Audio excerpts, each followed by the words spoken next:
All right, there's my mic, some speakers. Uh, okay. There we go. There we go.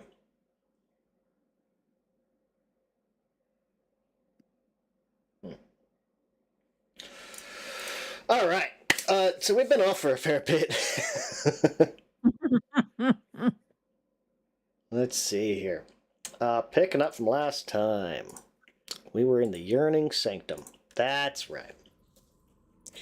I kind of skimmed over my notes a little bit to refresh my memory.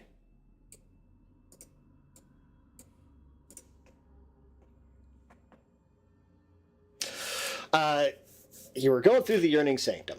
This crypt underneath the Church of the Epiphenomena? Cathedral of Epiphenomena. Yeah.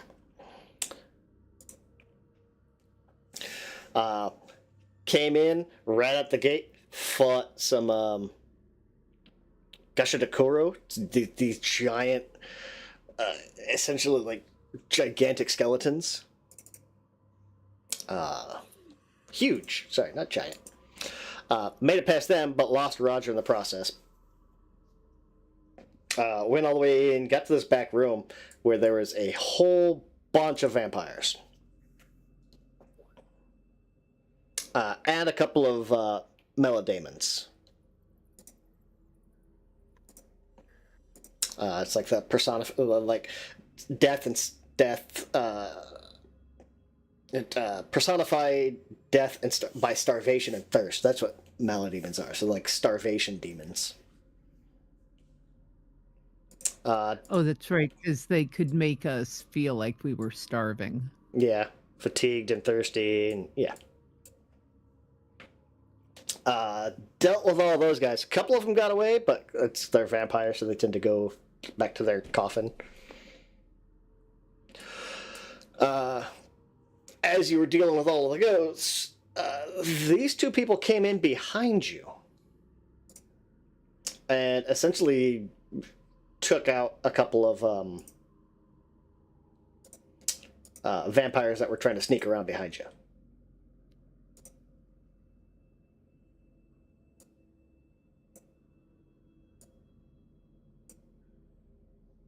Let's see here. Configure. She is neutral. Not hostile. For right now, so is he.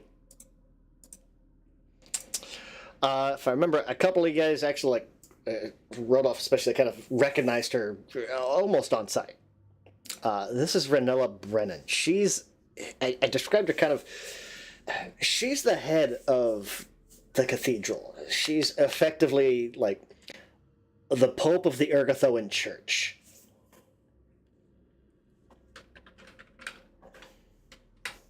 And presumably this is like her bodyguard behind her, Kabadak. Kabadak stands about 4 foot taller than she does. He's big. She's not small in any means by herself. He's physically more imposing.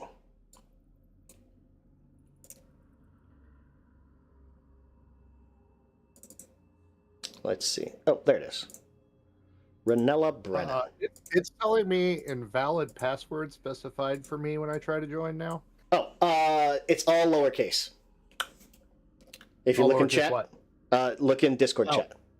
I did put it in there. That's only for the players. Okay. And I didn't change the server password at all, so that's still the same. It's just because a lot of times I forget to shut the server down after we leave the game, so that way somebody doesn't accidentally find it and try to jump in. I don't know.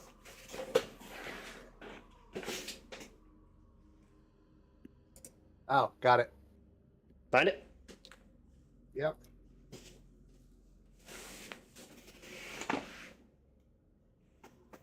I'm not crazy that Discord, like, if you put something in, like, the coding spot, it actually makes it a darker gray. Because I use dark mode on Discord, so it's even harder to see the stuff.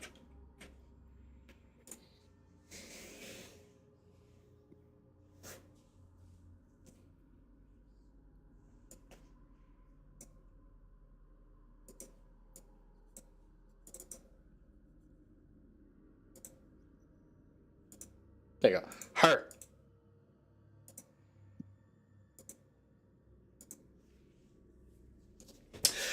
That big scythe, that's actually her right arm.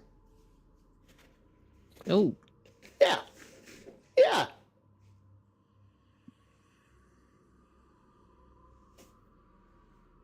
Let me see here. So she'll be essentially kind of like walking in with this walking? I don't know, almost hovering into this room. And you'll see does this. Does she have legs? It's tough to tell. She just kind of Okay. glides through the room.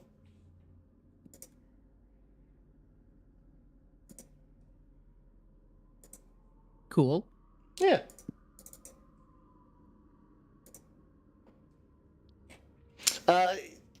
Yeah, she's this towering undead. She kind of resembles this kind of gaunt humanoid woman from the waist up, but her lower torso just kind of melts away into the seething, like, quote, gown of flesh and ectoplasm. Her right arm ends in a large, bony, scythe-like blade instead of a hand. She's, like, without even making a check, you can clearly tell she's in charge, even though her companion is 4 feet taller and kind of more physically imposing. Her partner, that's supposed to be shadow and not hair coming out of his sides. It's like shadowy whips.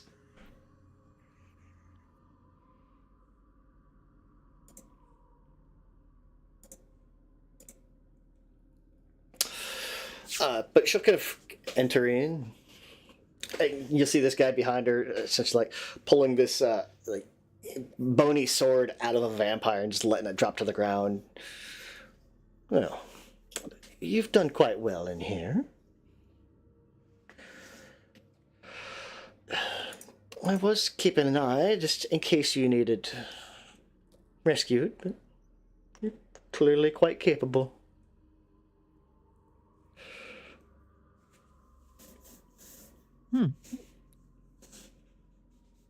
Thank you, I guess.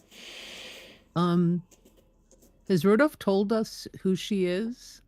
I don't know that he ever mentioned it before the end of last session. But like, if you were to look at, like, if you were to look to Rodolph, you would see like almost like eyes wide in terror. Like, this is like, just looking at Rodolph, like, this is clearly somebody very important. It's like, yes.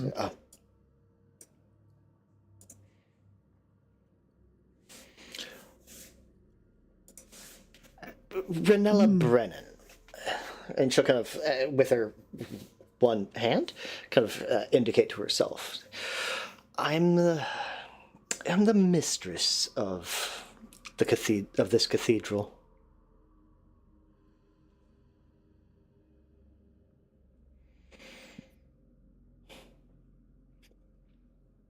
I assure you, I'm not here to fight at all.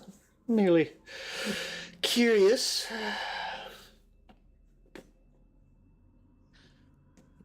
Curious about what? Well, the fate of the newest bloodlords in the city. You've been making quite a name for yourself.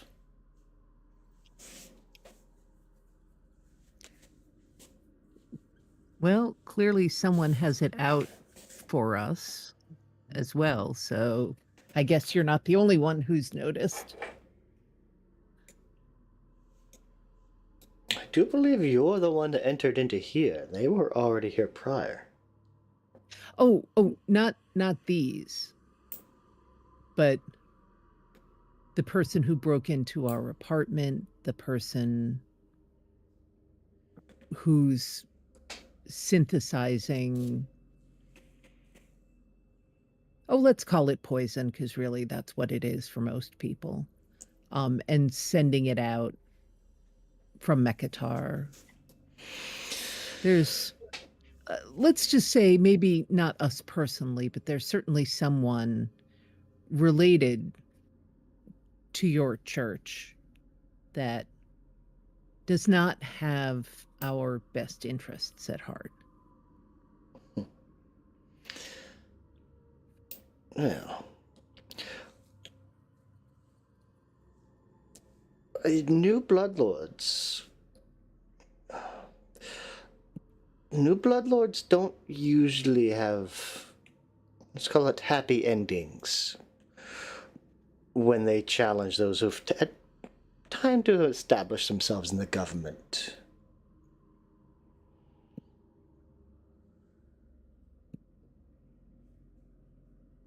Hmm. And she's saying Well- this essentially like with a smile and a nod. It's like, yeah, you're pissing some people off.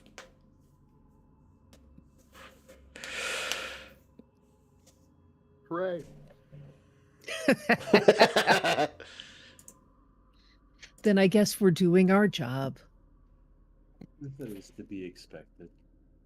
Some feel threatened.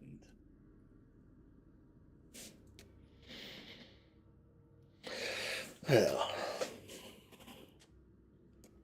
I do believe I know of whom you speak.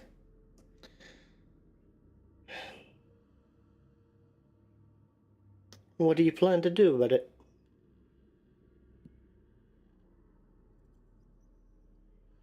He won't face you himself.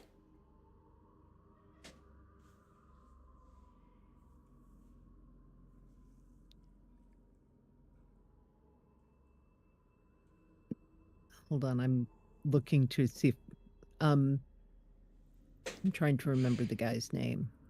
The vampire guy. Hiron. Hyrule. Oh, you mean Hyrule? That same smile will come back again.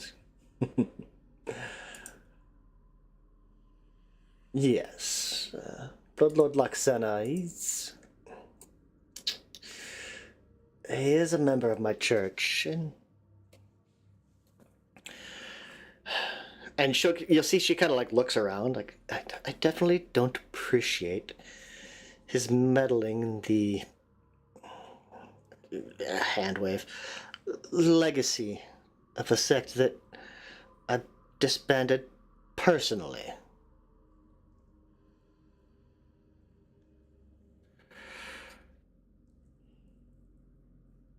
See, and again, I have to look it up. The name of that cult. What was the cult called? Oh, let me see. That he was. Where's?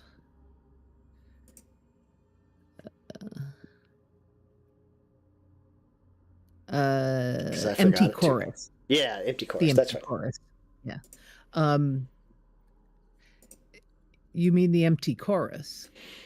Well, yes, they were the ones that were set up here. Well, that's what we're looking for, because it certainly appears that someone at least is either benefiting from their research or attempting to restart it, because that's where the shadow ash appears to be coming from.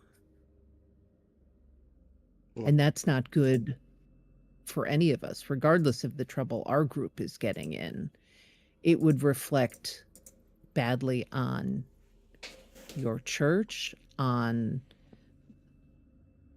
the Ghost King, on all of us.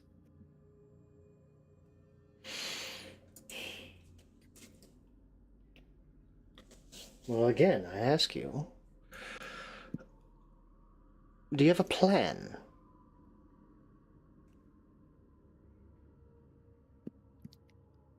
Feldar, we're sort of looking at the others like, do we have a on plan? the information gathering part of that plan? It's quite unlikely. He would. I doubt Hyrule would even deign to acknowledge your existence, even with hard evidence linking him to the poison.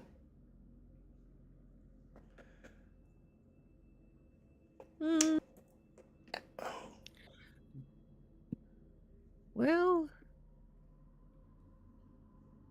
We Well, do there was have. this- Sorry, go ahead. I really didn't have anything. Wasn't he the owner of the shop? Like, wasn't he related to the shop in some way? The owner of the shop was like a known follower of the blood of Luxena. Yeah. Yeah. So we could say, not directly, but certainly there are connections. There are connections to the poison, to the cult. Excuse me if that's not the correct term, but to the organization that formerly existed within the church. Well, a cult and a sect is merely a matter of public approval.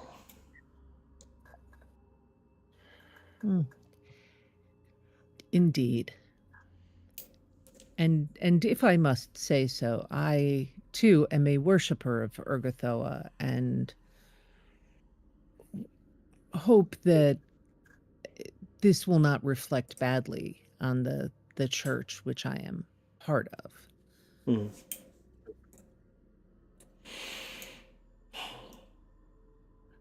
Beyond that, we really don't have a whole lot on Loxena, do we? No. It's like everything you found is very it all points to him, but it's all very circumstantial. Yeah. So, you did mention being displeased with his connection to this cult. Well, You have some prior experience with dealing with this kind of problem. Now, you seem like someone who would be very valuable to learn from, especially in ways that our learning could benefit you. Wouldn't you say?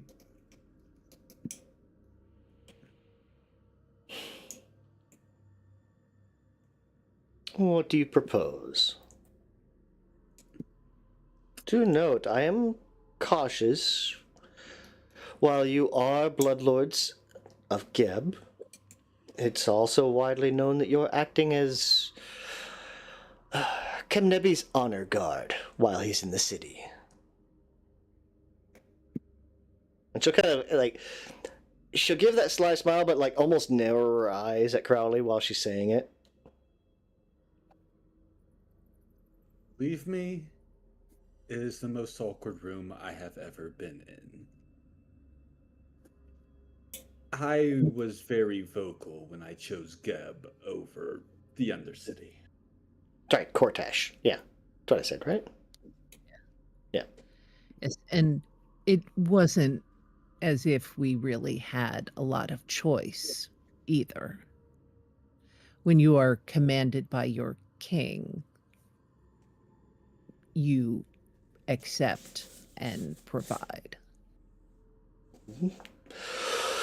This is true. The Ghost King can be fickle in his attentions. Well, back to the matter at hand. While, as you likely know, there are no official ranks among the Bloodlords, but there is a bit of an unofficial seniority that ties in with any positions you might have. Being an honor guard does give you a bit of a mixed status bump. It shows your... It will display your physical abilities quite well, though it will draw some negative attention from more social sides, people concerned and the like, but since there's no official ranking among bloodlords, you're welcome to challenge each other. directly and openly. There is a proper way to do it. Again, you can't directly attack another Bloodlord, but if you challenge him to a duel, say, in the Deathless Arena,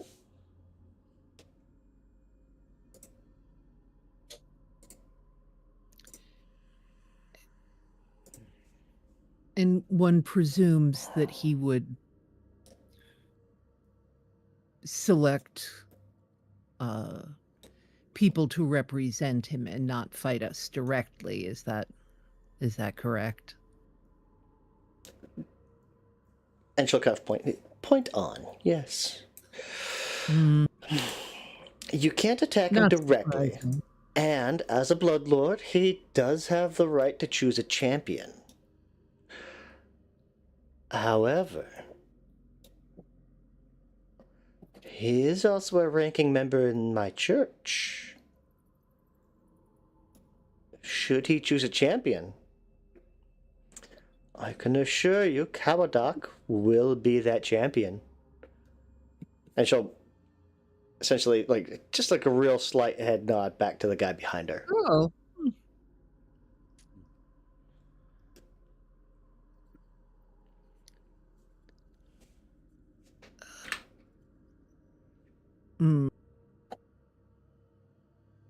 Hmm. I'm not exactly. I mean, If you give it like a perception check, you can see what what any of them think about what they or what she what. I don't know, yeah, anything. like can I Yeah. do an insight or something? Like, like a because I sense can't motive. really tell Yeah. whether that means like, oh, you'll know he'll be fair, because Kawadak is like her guy, or look at him, he's like clearly a big deal, you're fucked. Like, I don't know which way that goes. Give me a perception, sense motive. Okay, hold on. Oh, here's the button. That button. Oh, okay. I think you know what Crowley's thinking.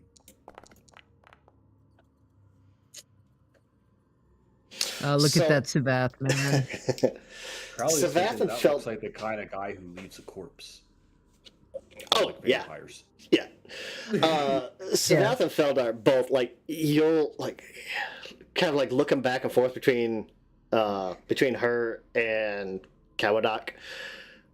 Kawadak, like it'll be one of those like just for a brief moment, like eyes go kind of wide and he gives that like wait, what? Surprise and annoyance is what it says. It's like he finds it both surprising and annoying, but he's also the bodyguard, so he's gonna keep his mouth shut. Also, would like trying to size him up be like a recall knowledge? Kawadak? Yeah. All right. Now, do you want him specifically, or do you want some Breva?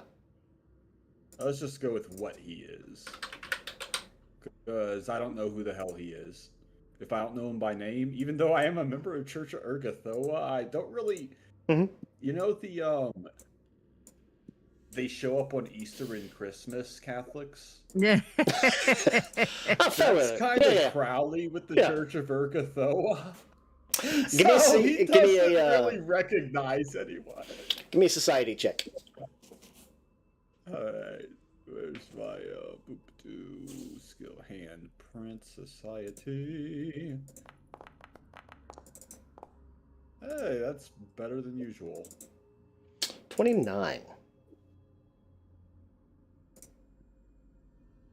So Kawadak is something called a Sombreva. You're not going to get a whole lot of information. It's a regular fail.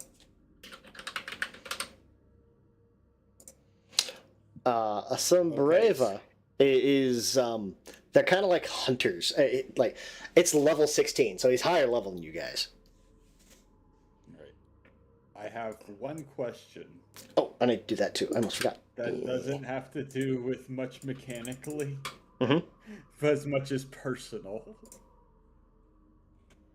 Okay. Can I eat it?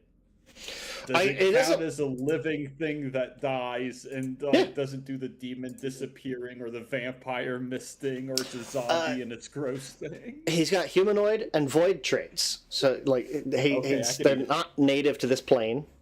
I was talking to you a little bit about it offline. Sombreva is kind of like the void version of the Predator, Yeah. complete Yeah. with the society and everything. Like, they are a society of hunters. They will go out and like their lodge will go out and they'll spread out and they'll go on like a nightly hunt, and whoever can bring back the brightest soul gets to be the leader until the next hunt. Yeah. They're pretty nasty. And Charlie's response is just going to be, I mean, if it's necessary, but I'd really prefer some,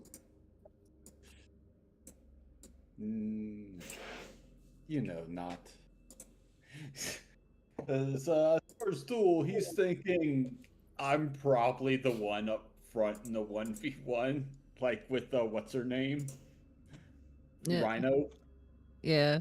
And flashing back to that, it's like remembering the last time he tried to solo a boss fight. Yeah.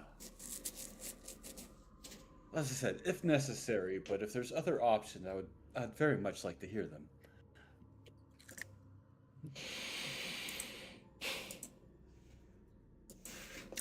Like as she says it, you guys notice that like Kawadaka kind of looked to Ranella and like kind of responded in Necros. As you wish, mistress.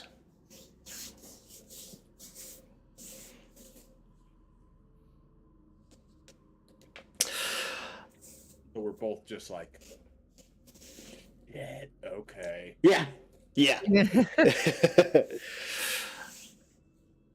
He'll still be allowed to use his own minions. Presumably, he won't fight one-on-one. I certainly would not recommend it. That does But change things.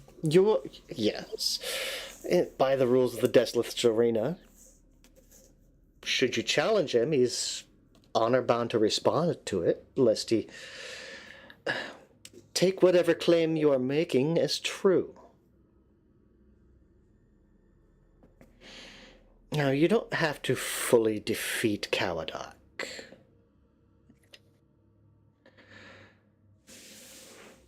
Only put on a convincing show of force before he cedes the victory to you. Basically beat him to 25% health. Okay.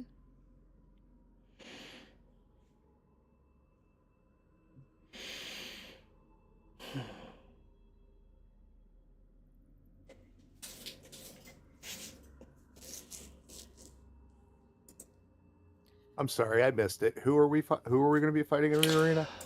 If you challenge Hyrule to essentially like a public duel, she'll make sure that the big guy behind her is his champion.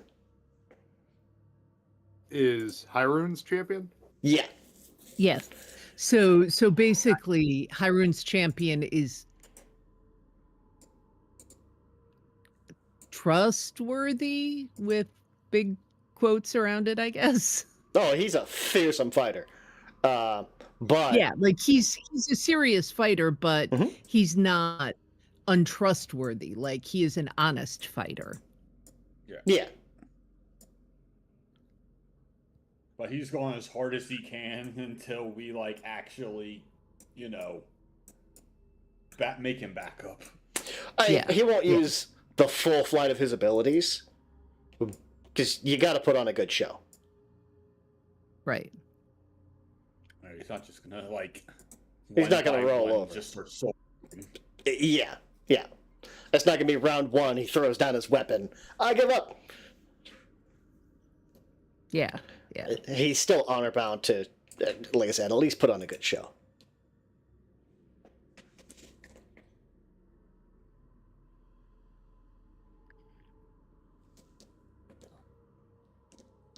So if we engage in this challenge, that is and manage to succeed, that's the equivalent of proof of his misdoing, or just kind of we've made our point and he is, if not guilty specifically, his status is lessened to a point where, he's less of an issue. Now, I'm not a bloodlord myself. However, it's my understanding that when one makes a claim, a dueling claim,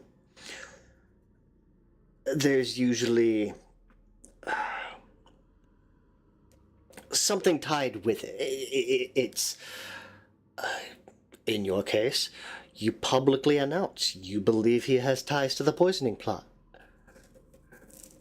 He will be allowed to defend himself, lest if he doesn't, it's basically admitting truth. Go in with circumstantial evidence, let your force be the convincing matter.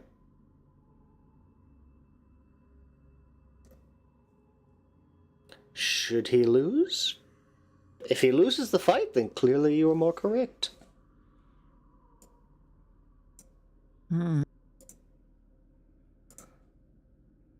The rumors will still be there, of course. It'll draw more attention to him, but if you lose, he keeps his status. Being a bloodlord is all about status. Well, you'll likely lose your lives. On life.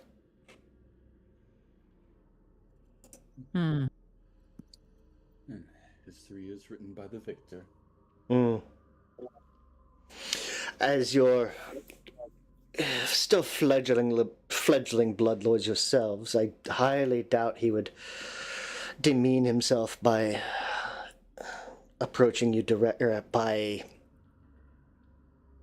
involving himself directly in the fight, as such will be the champions.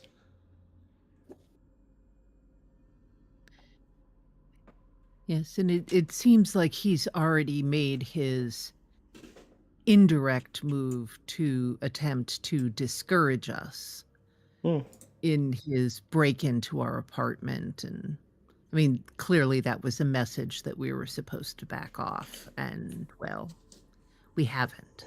So there is that as well. Was anything taken?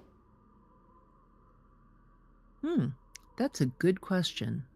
I don't remember. No. Okay.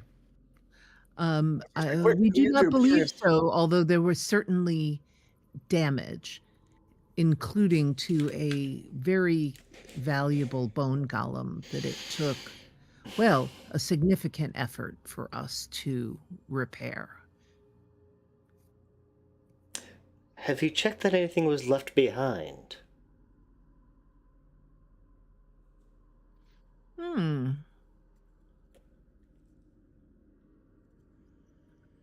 Not specifically, although that certainly, as you mention it, would be.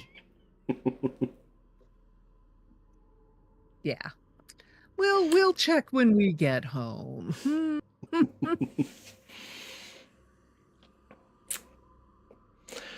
Well. For what it's worth, the reason we came to this cathedral was to see if we could find additional evidence. Given our conversation so far, are you saying there isn't anything here which would tie him more directly to this plot? Oh, I said nothing of the sort, dear.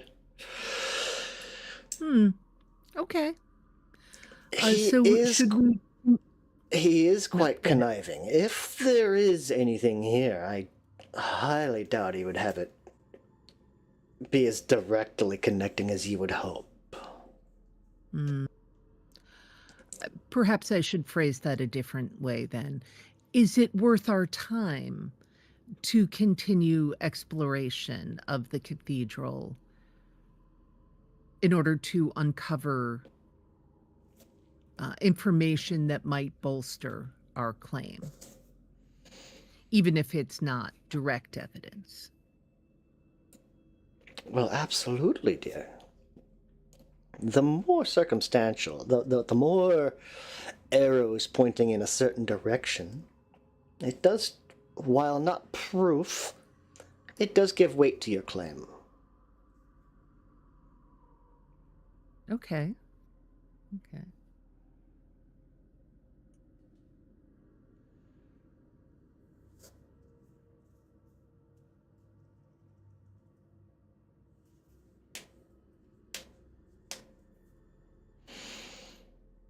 Is there anything else?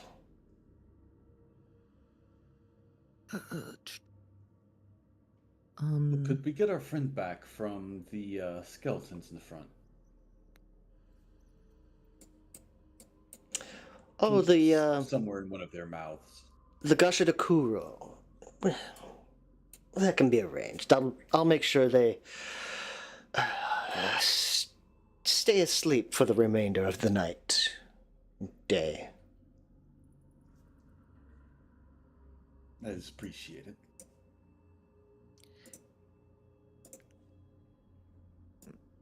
Yes, he is a valuable companion, and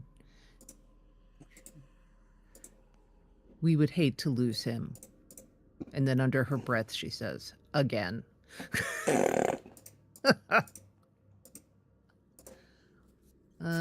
We can rebuild him. Yeah. Yeah. Oh, hey, I think Nick's awake. Oh, Maybe? Tippity type.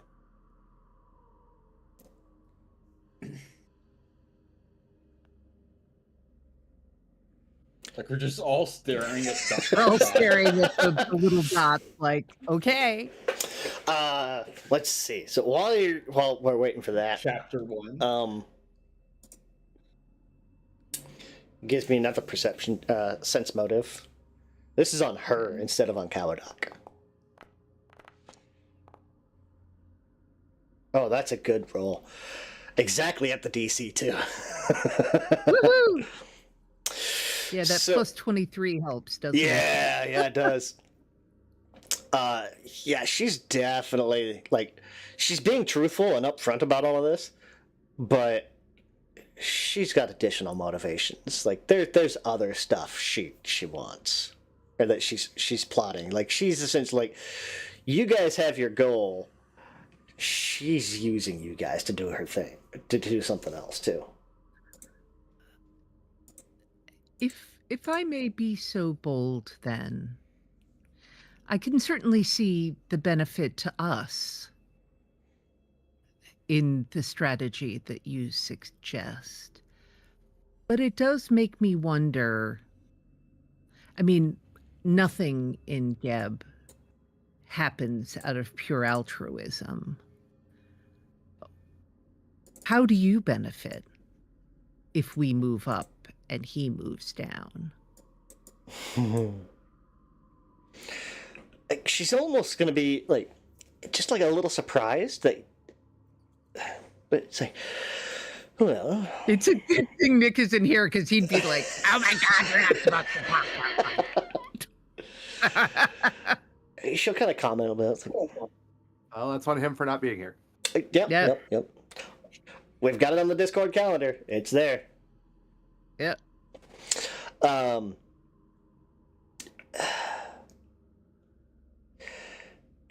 If you help me in defeating Hyrule, I will likely ask you, or well, if I help you in defeating Hyrule, I will likely ask for your help in the future. A shared foe that you might not realize is plotting against you.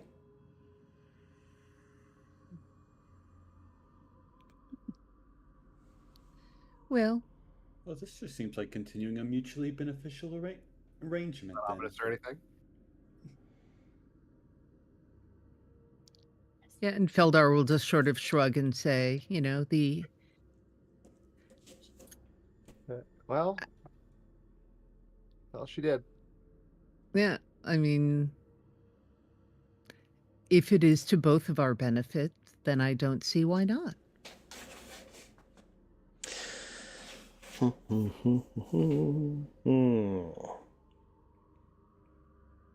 Give me a diplomacy check. Oop. Others can aid Can on I this roll? check too. Yes. See. Go Savath. Look at me Oh, rolling look good at you today. guys, man. Good job. Now that I said that, I probably won't anymore. So I'm using the other ones as an aid check, and not the roll, since Feldar is doing most of the talking. But aid does give you a Yeah. bump. Yeah, I mean, if mine is the primary one, then I'll use a hero point to re-roll it. Okay. You will get. Oh, hold on.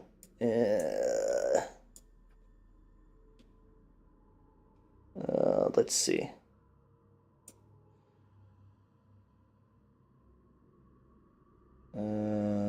Master, expert.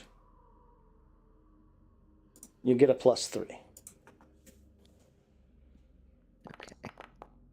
Oh, there we go. That's better. So a +3 would be Oh, much what, better. 35? Yeah, 35. Okay. So 35.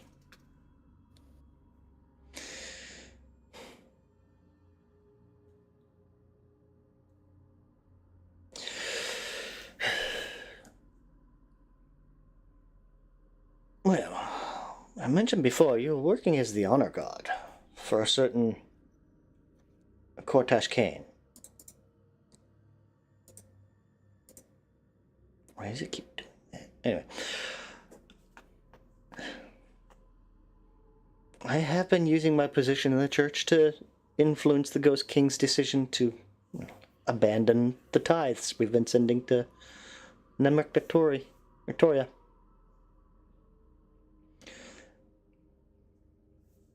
But I could hardly force him to make the call. He did so of his own free will. For the benefit of the nation.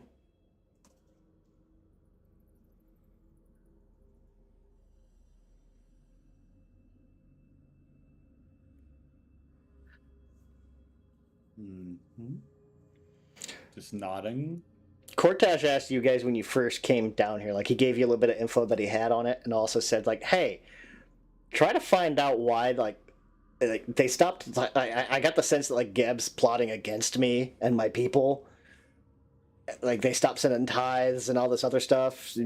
If you can find any information, that'd be great. So she's the one who encouraged Geb Uh-huh. And to just stop admitted that? it. Okay. Yeah. Okay. Like, she encouraged him. She didn't, like, force him to do it. Like, you can't make the No, Ghost but- King do anything, but... Right. And presumably just because, giving money away, why should we give money away when it can be better spent here, kind of thing? A little bit, yeah. Okay. Yeah, there's a little bit of that, try to say this without bringing in modern politics, current politics. Yeah, yeah. There's that little bit of, let's think of the nation of Geb first. Yeah. Okay. Slap on those tariffs. So, Any consequences that would come of it would be fairly short-lived. True.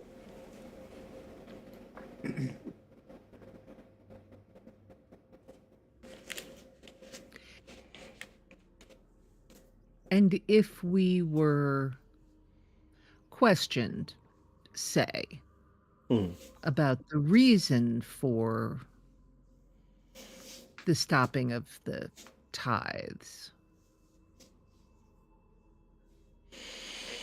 It would be in our interest to mm, smooth the waters, perhaps, to prevent conflict, or would additional tension be to our benefit?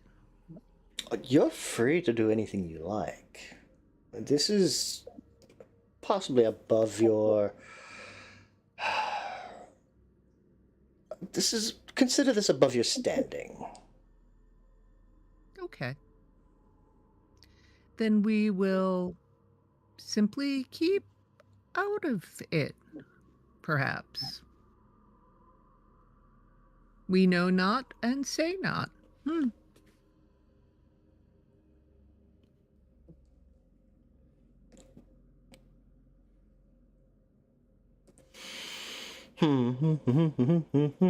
Let's see.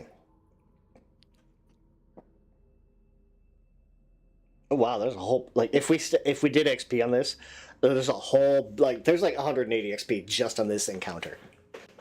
Like just in this social encounter is like a fifth of a level. Oh, God. Yeah. So legit, sort of above the table, like, should we be investigating the rest of the cathedral? Like, Oh is yeah, there's stuff? very likely probably still some good stuff down here. Like you came Okay. in and she showed up. Like you beat the vampires were in this room, and she showed up almost immediately after because a couple of them were sneaking up on you. Because you guys did take quite a beating. Yeah. Yeah, like she hit us pretty early on in this thing, so Yeah, I you know. brought her in a little early Okay. because it was supposed to, like, she was supposed to show up after you do the search and everything else. But I had her come in a Okay. little early to like prevent the two getting away. And last session ran along, and yeah. Okay. Okay. Cool. Well, certainly we are grateful for your intervention and assistance. It has been quite difficult for us so far, but as you see, we are resourceful, and we will continue to see what we can find. Well, good luck in your search. As I said, I'll ensure the Gashadakuro don't respond as you leave. Well, thank you. I would note, as not to dally too long, but as soon as you leave, your token won't allow you re-entry. I can't have we can't have people wandering willy-nilly down here. You understand? Yeah. Before she goes, I'm gonna pull Rodolph over to the side and say, "Hey, one of the things we found out about Loxena was that he was perhaps weakening in his allegiance to Urgathoa. In his faith, not his allegiance, his faith. Well, either way, Notable Is difference. is this something that we think she already knows about, or should we be telling her?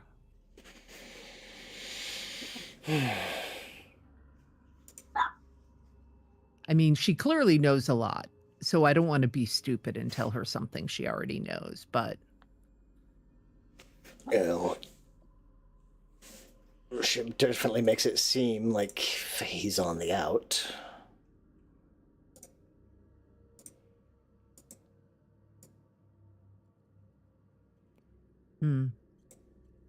okay. Well, then we'll just leave it at that. Maybe we can deploy it during the battle if necessary, during the challenge. Okay. And I'll sort of bow to her and say, again, thank you for your assistance. It came at an important moment, and we appreciate it. And of course, your advice as well. Of course, dear.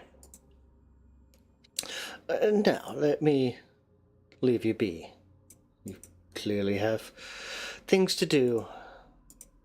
And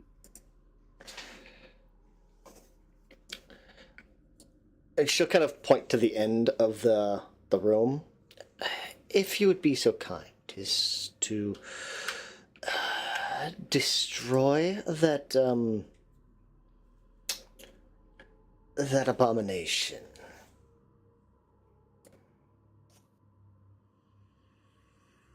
And she's pointing to essentially like that giant altar at the south wall. Oh. Oh, is this the whatever chorus, like, worship area thing? Let's see here. An altar made of bones fused together into a short, massive platter stands on the stage. The walls bear carvings of all manners of gluttony, feeding on all manners of food. A statue of a woman, skeletal from the waist down, is carved in the middle of the room. Her arms are stretched out as if manipulating the feast below as stringless marionettes.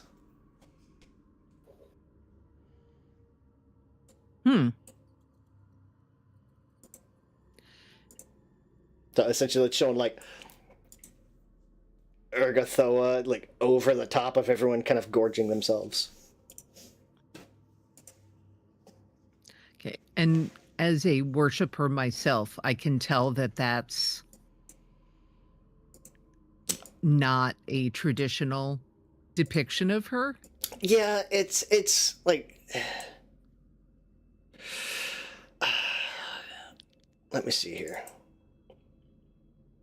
Give me a religion check. Okay.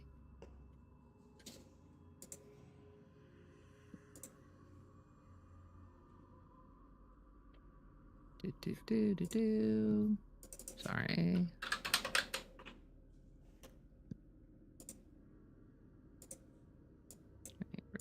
Where is religion? There we go. Ugh, God. 25. Okay. Not great. So it's one of those, like, looking at it by itself, like, Urgathoa, like, the Pallid Princess, is very much, like, she's, like, gluttony is one of the areas that she is of Urgathoa's concern. Like, Urgathoa is essentially, like, the mother of undeath. Right. Not so much specifically, but like she's the Pallid Princess is the deity of disease, gluttony, undeath. Like she's one of the two deities that most ghouls and other like flesh-eating undead worship. She's very much counter to Pharasma. So it's like one of those like, yeah, I mean, that's a little tasteless, I mean, but yeah. Well, if she says destroy it, then she's the Pope. Okay. So, doop.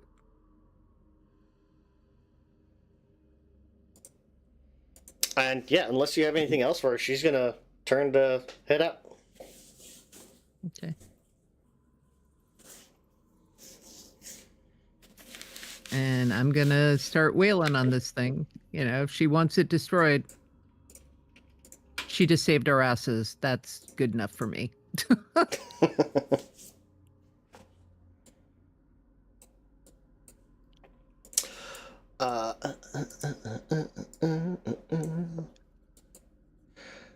as you start to kind of take this thing apart, you are getting sense like there's some magical ties here, and it's almost like magical ley lines or force lines kind of leading away from this thing. So like this has been used magically tied to something else down here. It's like, okay, maybe that's why she wanted it destroyed. Well, I guess we'll find out. Yeah. And Urga Thoa smites all of you. No.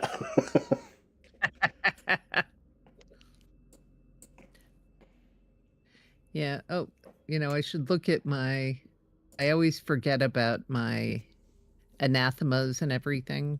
Mhm. That's nothing bad, right? Sate No. my appetite, follow the law. No, I'm all good. Okay. I wouldn't be destroying undead of no harm to me, right? Correct. Well, if I were, I didn't know, so. Yeah. That's one of those, like, it's basically like, don't go around wantonly destroying undead. Like, unless they're actively Yeah. attacking you, it's fine. Yeah. Okay. So smash, smash, smash. Mm-hmm.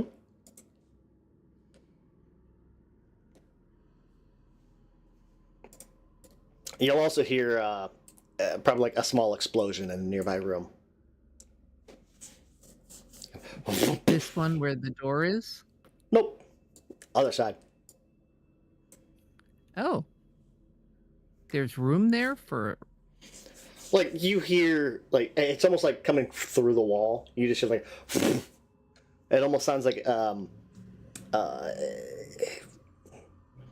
essentially almost like an implosion.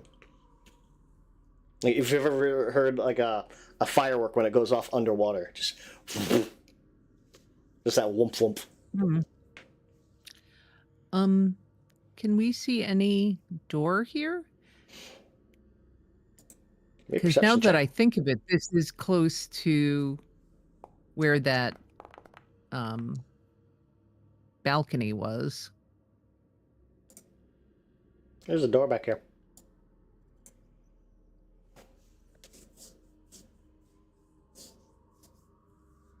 There's also a wall there. That's why when the line goes dashed, you can't go through there. So you gotta go down and around it. Yeah. Sorry. Yeah, Oh, so this there goes we out to go. that balcony. And there is, like, right along here, there's a wall of force that, like, you can go up and, like, you can actually put your hands on it. Like, you can see down. Yeah. And where all those crystals were at before, they've largely imploded. And there's now just essentially like a pile of crystalline dust. Interesting. So they were tied to that altar magically in some way. And those looked like they were the intrusion of like another The void plane. plane, kind of. Uh-huh. Yeah. Huh. Uh-huh. So I'll tell the others, hey, whatever that was, it destroyed them purple crystals, so Nice. Glad we got some stuff before it collapsed. Oh, yeah. So looking around, the only thing else in this room, really, like, there's the door that you saw all the vampires missed through. There is kind of this workshop up here. Welcome back.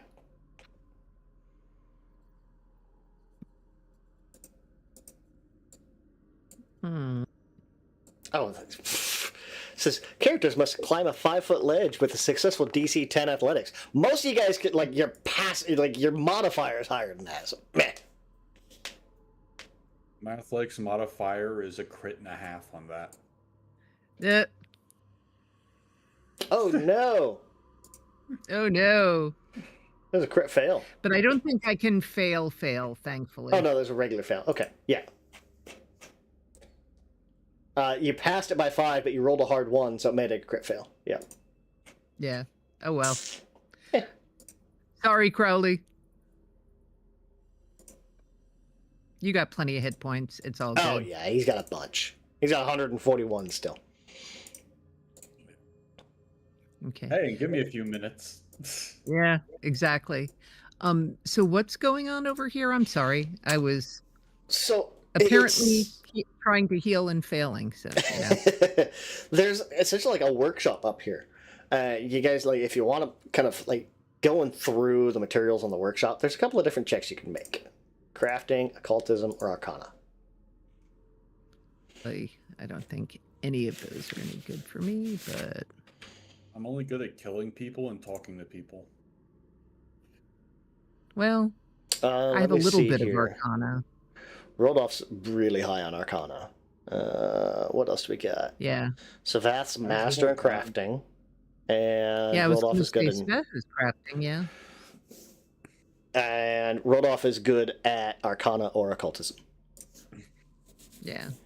So isn't I could Rodolfo give kind of like the occultism a highest level? shot. Just, you know. I'm really good at Arcana.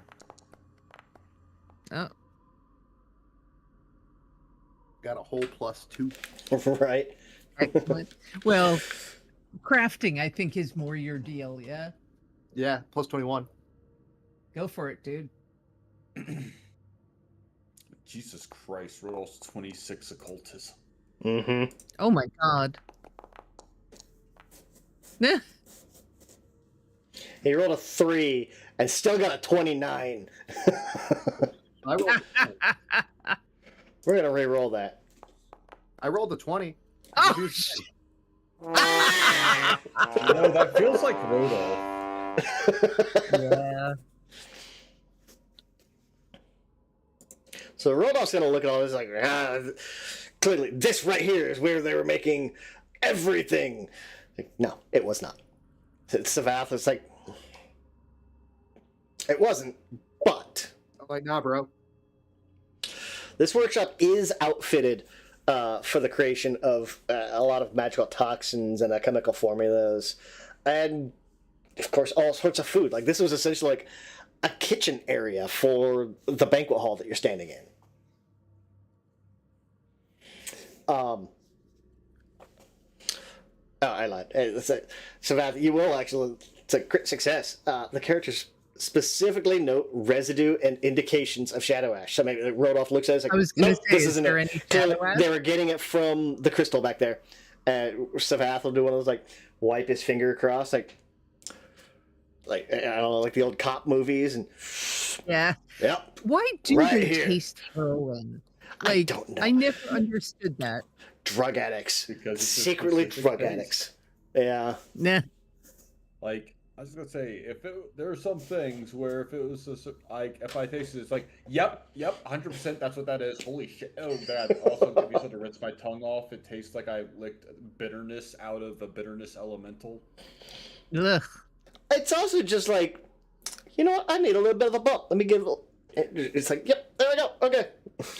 Yep. How are Okay. you sure this is cocaine? Well, if I could still feel my teeth in about 30 seconds, it's either not cocaine or it's really bad cocaine. Savath's going to be able to pick out that there's residue and indications that shadow ash has been prepared here at some point in the last few months. Like, yeah.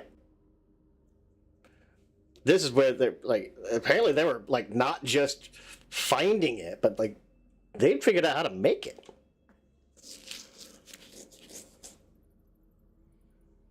You don't find any indication of how they made it, but you do find a whole lot of different items, essentially.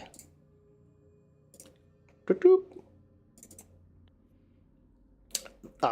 In and amongst, like, some of the stuff that is here, you're going to find, how many did I put in here? 4? 5? 5 bottles of greater oil of unlife.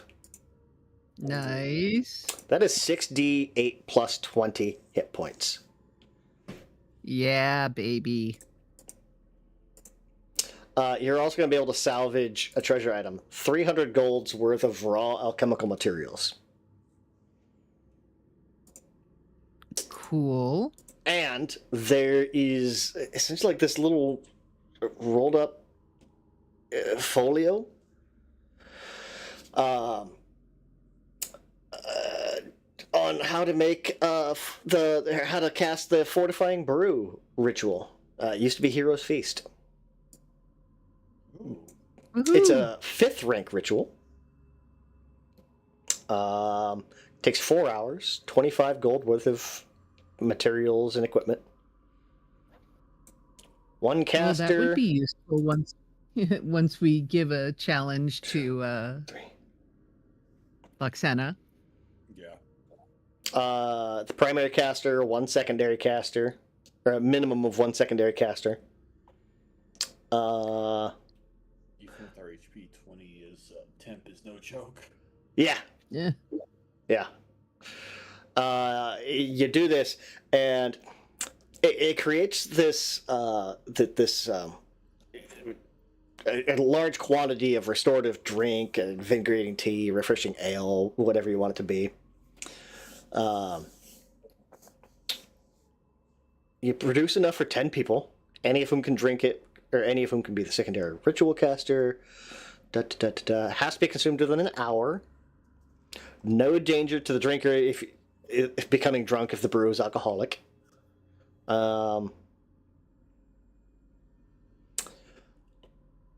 Let's see. On a crit success, it casts a 4th rank Cleanse Affliction, a 4th rank Clear Mind, a 4th rank Sound Body on each drinker. For each relevant affliction or condition, use your modifier for the primary. You gain 12 temporary HP, lasts 12 hours, a +2 status to save against diseases and poisons for 12 hours. On a regular success, it's the same, but you only get 10 temp HP instead of 20, and you don't get the status bonus to your saves. On a crit fail, you become sickened 4 and can't reduce the condition for 12 hours. Oh shit. Yeah. So, relatively cheap. The DC is going to be kind of high because it's rank 5. I'd have to look again and see what rank that makes it. But And what skills does it need? primary is crafting, nature, or society. Secondary is alcohol, lore, or related. Crafting, or society. Okay. Well, I could always use esoteric lore, so Mhm. okay. Cool. Cool. And raw alchemical ingredients. So yeah, not completely worthless. Yay. Okay, Do the these guys have question anything is, good are on we them? ready to check out that other room? Let's see.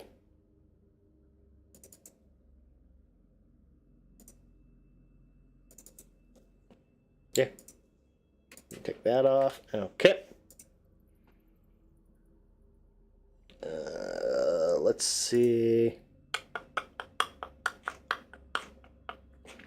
Oh, the numerous glosses that mock the ritual, or suggest methods by which the meal can be made unappetizing but addictive, detract somewhat from the book. So any attempt to learn this ritual will have a -2 penalty, because actually, the way they're teaching it is to make somebody essentially addicted to the food without giving them any real benefit. It's trying to pervert the meal or the beverage. Ah, okay.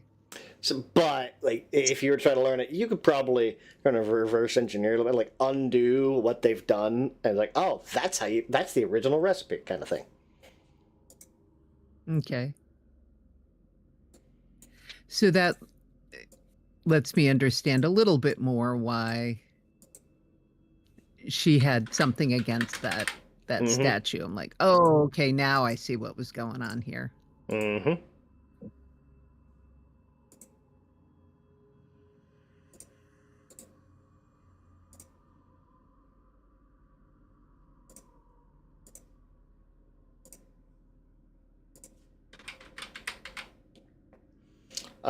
Okay. Well, which way next?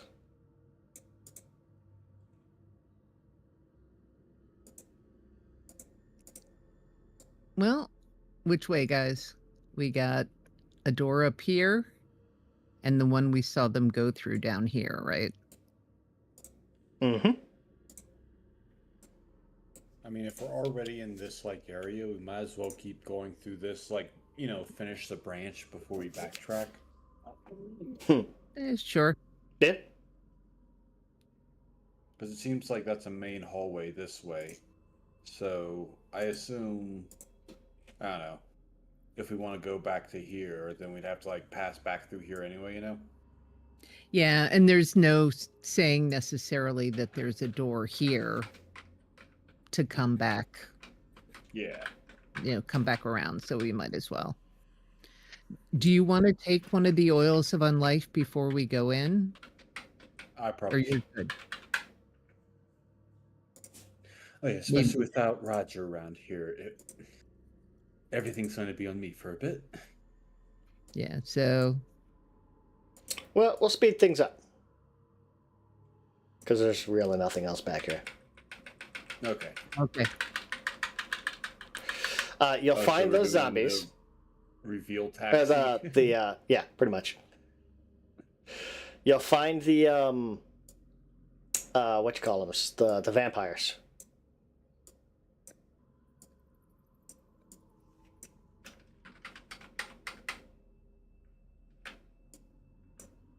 Okay, here's their coffins. Dead. All dead. I just imagine you see Crowley with the stake, just not even opening them, just kind of stabbing through the lid, just Pretty much, yeah. Yep, stake. We grabbed the broken door and just nope, done. Uh, Towards the end of any, like, As we go, action, kind of so give maybe a by the end it's casual. Yeah. give a perception check, kind of as you're going through. Like, oh, vampire stick, vampire Damn. stick, vampire stick. Okay, nice. 42, crit Yeah, success. Feldar's pissed. She's like, these Who did? guys, man. These fucking guys. We knew the monster hunter found all of the monsters. Of all the things you're gonna Can't say find, you don't do your job. Yeah, I just find like a silver piece of garlic in my pile of shit and just go, yeah. Nah. yeah. Spirit on everyone.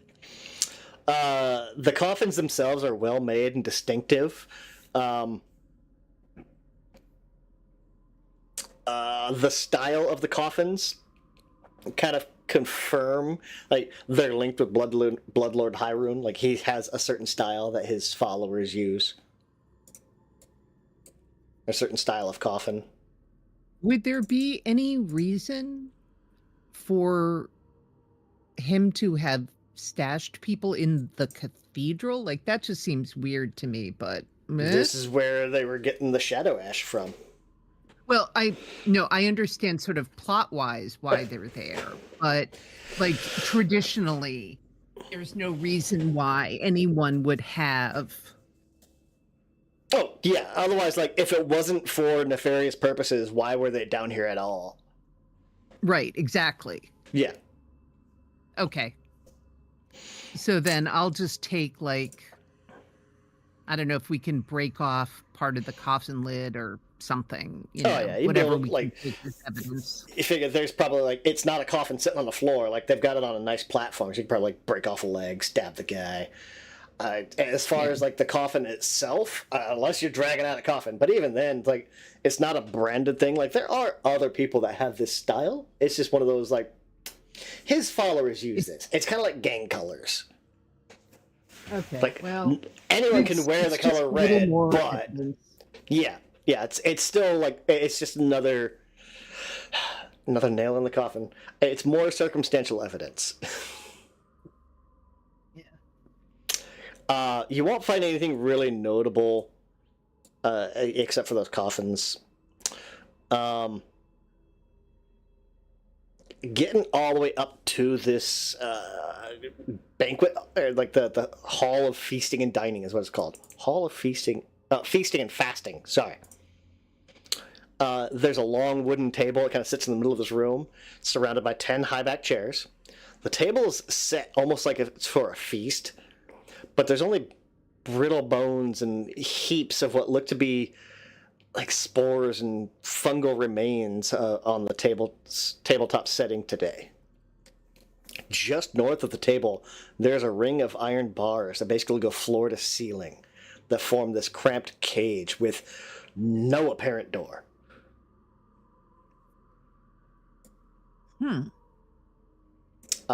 On the table, in with the, like, you'll find essentially like seasoning shakers, like salt and pepper shakers, but they're filled with shadow ash.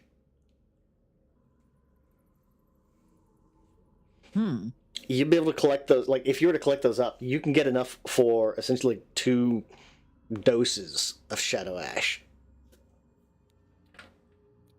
Okay, I'll gather it all up. Remember, shadow ash is That's- $750 per dose. 750 gold per dose. Remind my dumbass what Shadow Ash does again. Shadow ash is a spell catalyst. Like, if you use it in with summoning undead or animate dead, it gives all kinds of benefits to it. Okay. But plot-wise, if you tie it in with certain other chemicals in the right dosage, it could potentially turn people into mindless undead. Like, what you guys saw on the dock was kind of, if you have it in the wrong doses, it turns you into a giant pus monster. Okay, that's what I remembered. I just wanted to make sure I was remembering right. Yeah, but it's been used, like, there's some type of mega poisoning plot, and shadow ash has been like the rarest ingredient to try to get. And you guys have found you have 5 doses in your party stash right now. There's a lot. Wow. Uh-huh. Okay. I don't want to live anymore, and I eat all of it. Yeah. Well, it is consumable. I don't know what would happen if a person ate it. I don't know.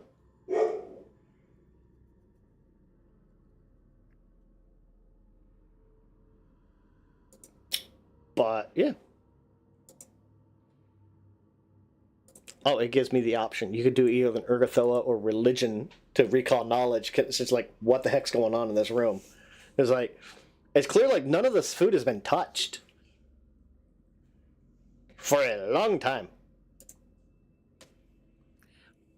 Well, wasn't the chorus like about like starvation or something? Yeah, feast and famine. Yeah. Like, they would go weeks on fasting. Yeah. Oh, can I do esoteric lore instead of Urgathoa lore? Yeah. I think you take a -2 on that, right? If you do that? Yeah. Ha, hell yeah. Doesn't matter. So, look at this. I don't know how you're going to piece this together, but you get the sense like the empty chorus would have these giant gluttonous meals set out on this table, and they would put one of their members to be the quote yearner for the food, and they would be put in that cage on that north wall and could only watch while starving as their fellows had food. Well, They that would- seems, problematic Urgathoa wise.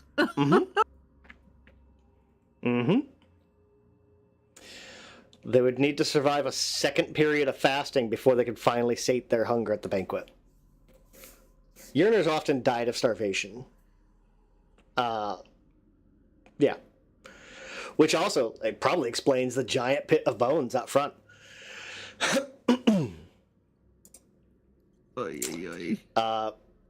But as far as you can tell, the only way to open and close like this cage would be like the shape stone spell.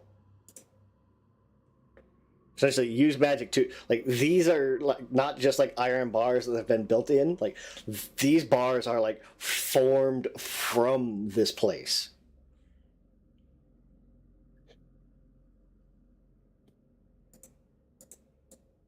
Wow. Mm-hmm. It just gets worse and worse the deeper we get into the lore. It's some horrifying These stuff. people, man. Oh yeah. Stop! I could only get so aroused.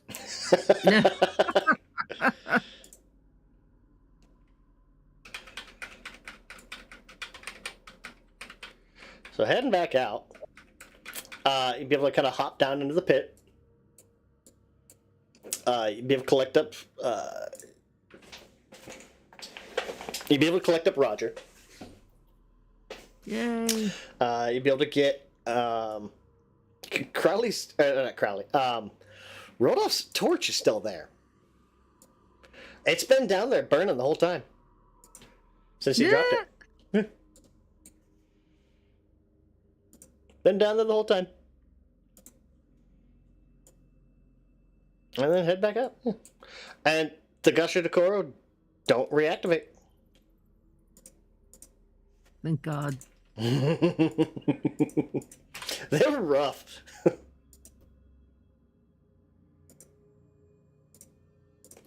Let's see here.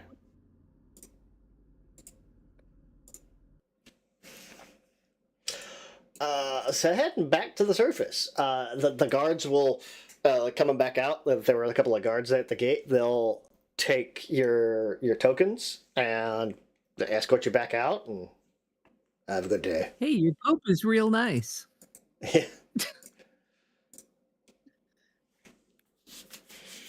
So you have options now on what to do. I presumably, step one. Let's sell off that treasure stuff because you guys are gonna need some gold. Yeah, for sure. There's that. Yeah, we There's gotta that. buy a new Okay. Roger. Pretty much. So head back to the Mortician's suite.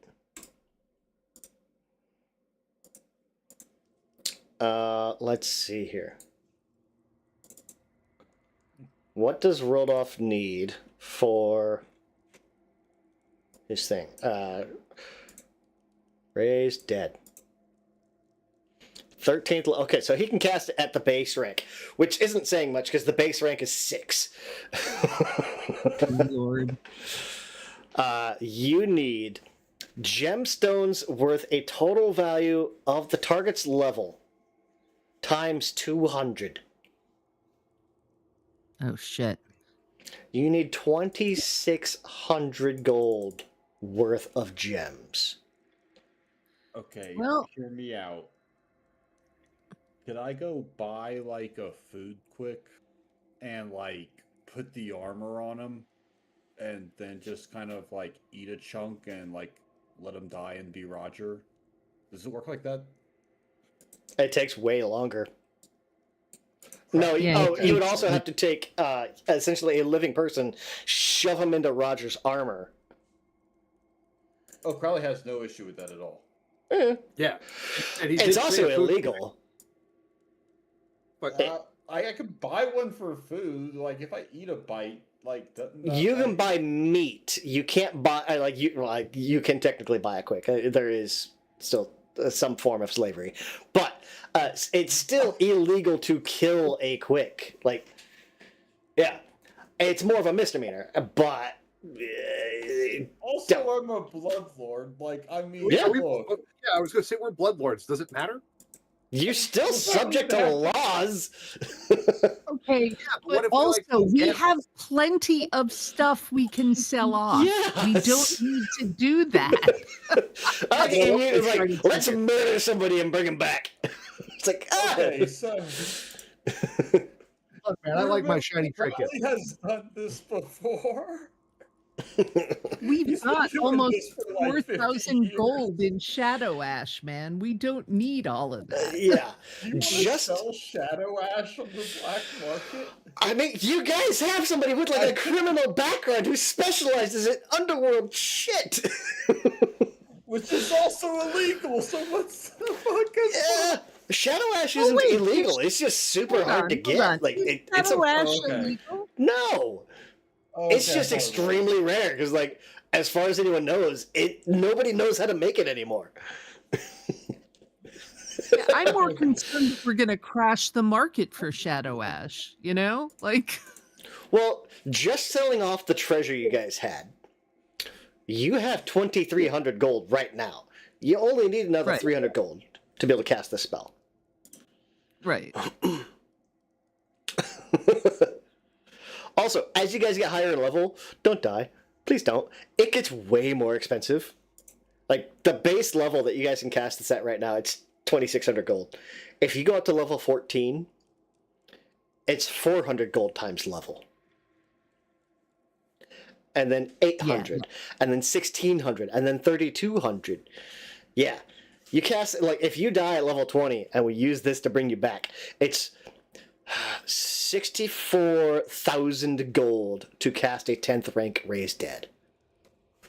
Jesus. Yes. However,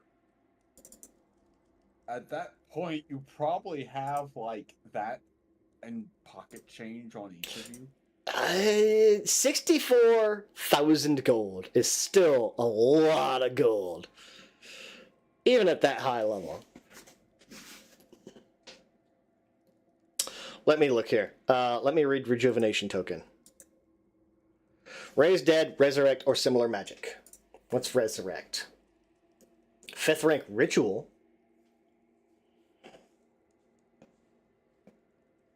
Okay, yeah, so How much is it to buy a send spell? out for like you like starting gold like lump sum for starting characters. Uh-huh. A Raised Dead would be more than half the lump sum for a level 20's just base stuff. Uh-huh. Which is, you know, like +4 weapon, +4 armor, Nah. greater striking, greater resilient, or whatever the legendary version is. So it's like, yeah, it's including like 20,000 on each weapon and armor piece.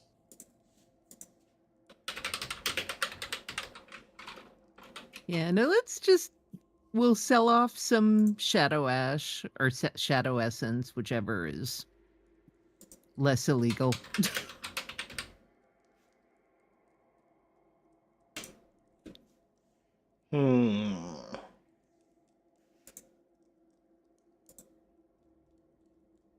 Can you buy a ritual? I guess you could go...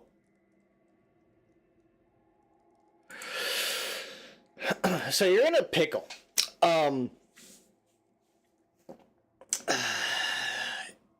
Because Resurrect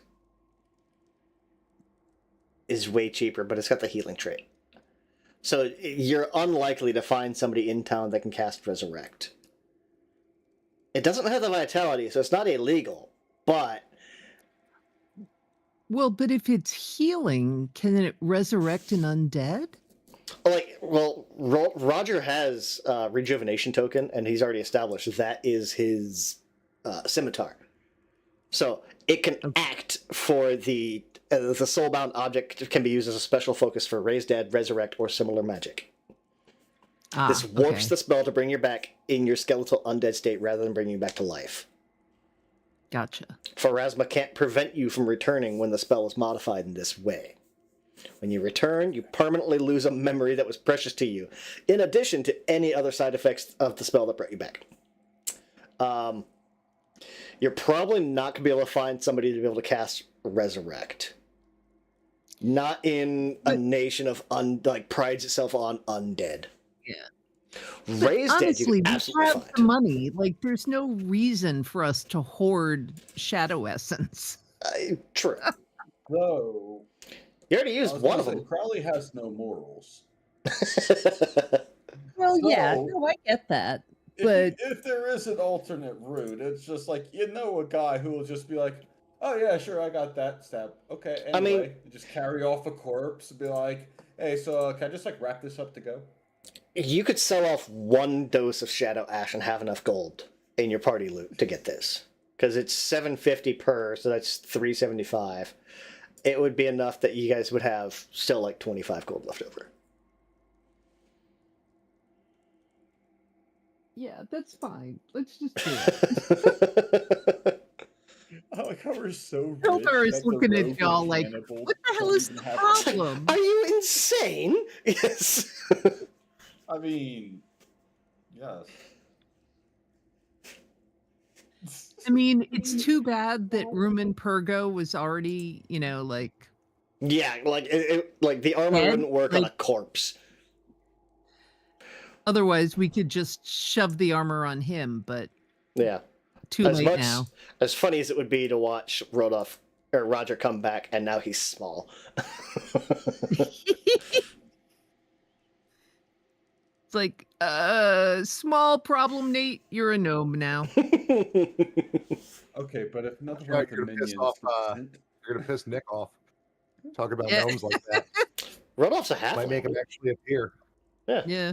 But he's a halfling, not a he gnome. just looks like a gnome. It's the hair tufts. Fine. Fine, you're gonna piss off the goblin for also being tiny. It's the pointy beard. Yeah. So let's see. Cast time 10 minutes. Range 10 feet. One dead creature, 13th level or lower. It's a good thing there's a big old pile of bones there. Presuming you guys are selling off a dose of Shadow Ash. Or your Shadow Essence. It would take a little bit more Shadow Essence, but you've also got a lot of that. Well, Not too particular on which, whatever we could move easier and faster. yeah. Mm, I mean, we could sell more of the Shadow Essence because that's bulkier, but mhm. whatever. That's also a good idea. Just get rid of any, unnecessary space. Yeah. All right, so let's see. We need 300 golds worth of Shadow Essence. So they're 160 apiece. We'll sell off 2. That gives you 26. No, you have to sell off 4. Yeah, sure. 320. Okay. Remove 2600.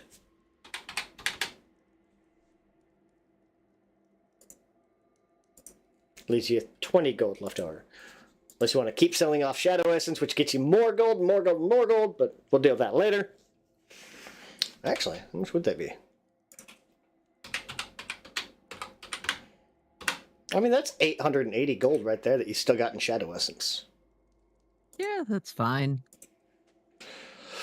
Let's see. How long have they been dead? Does it say? Creature must have died in the past 3 days. All Okay, right. well, it's only been like a day, right? Not even. Yeah, it's been like a few hours. So say we'll fast forward to sunset. Running around town, getting the materials together, doing all of that stuff. Poor Roger. Look at all those status effects. Right? We're gonna cast a 6th rank undead. 6th ranked raised dead, rather.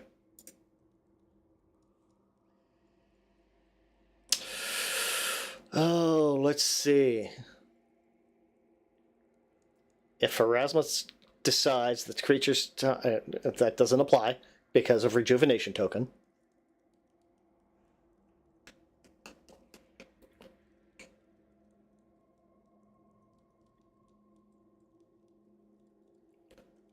If the spell is successful, the creature returns with 1 hit point. I may just go into his sheet so I can take out these effects easier. Oh wow, he's clumsy, drained, and enfeebled for a week? Uh-huh. Oh Jesus. Okay. Well, then we're gonna have to chill out for a while before we challenge. At worst, clumsy 2. Enfeebled 2. Jeez. Drained 2. Yeah. So he's got 192 hit points, is reduced to 166. Well, I mean, good thing we could just act like we did 2 weeks in game, Yeah. since we're not in the middle of anything at the moment. Yeah. Or at least I hope we can do that. It works that way, right, Travis? So Roger's going to be out of commission for a little bit while he's recovering from all of this. We're just going to put him back over here, and he's going to go to sleep. Oh, you know what? Since we're back home, I'm gonna start searching around to see if anything was left behind.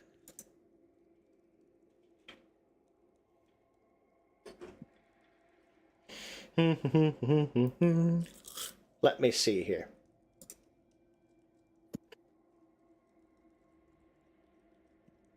I gotta find it because that actually was a thing way back.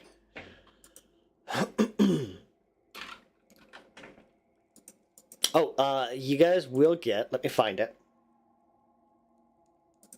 You get some reputation. Oh, sweet.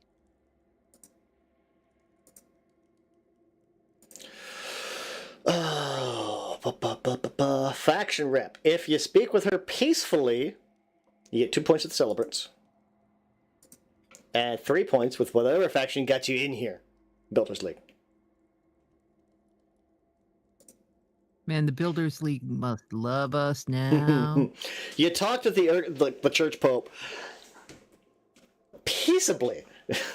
Like, she came to you. Wait, was there a chance that, like, well, I guess we could have attacked her, so. Yeah, you know. like, it specifically says, like, if they provoked a fight with her, you lose reputation with all kinds of people. Yikes. You gain 2 points, 2 points of celebrants because she's in with the church, and 3 points at the Builders League because the Builders League got you guys in here, and yeah. There's gonna be a missive at the door, basically summoning you guys to see to Cortash's place.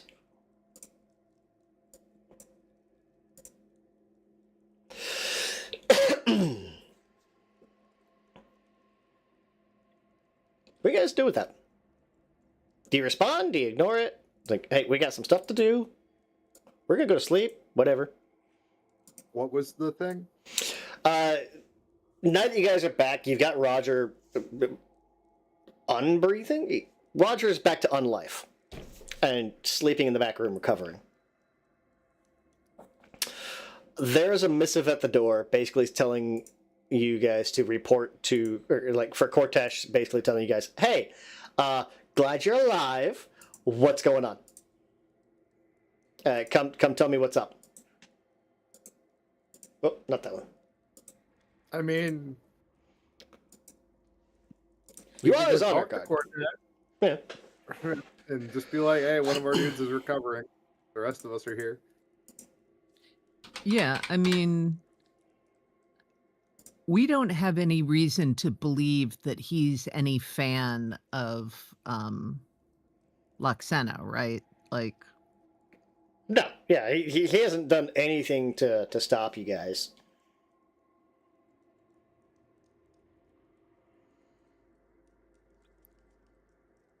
If anything, he's been helping I you don't and see like why getting we you information. wouldn't go talk to him. Like,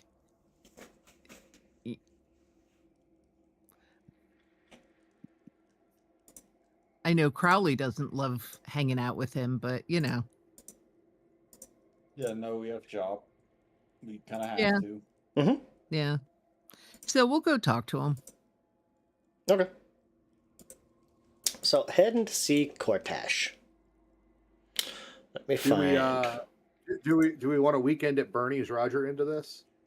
No, Roger will stay back. He's like, I'm gonna sleep in this bone pit. Yeah. Would I have time to have looked around before we go? Oh, yeah, that's right. While you were looking around, let me see. 4. Because I figure if we find something, then that might be worth mentioning to someone. So, or just adding to our list of shit that we're going to talk about Luxena. So,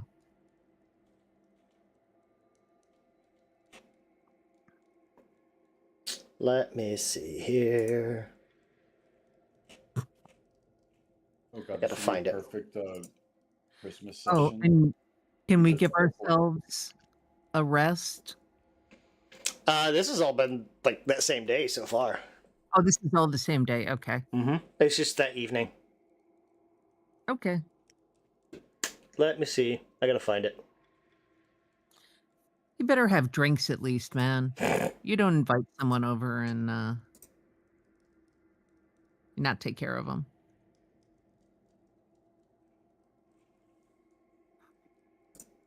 You do when everyone's beneath you. He is essentially like the high priest slash king of an entire nation. Everyone short of Yeah. another king is kind of beneath him. Yeah. Yeah, he has like all of the diplomatic immunity. Yeah. Yeah. So Hammer, you can't sue. I gotta find it. I know it's here somewhere.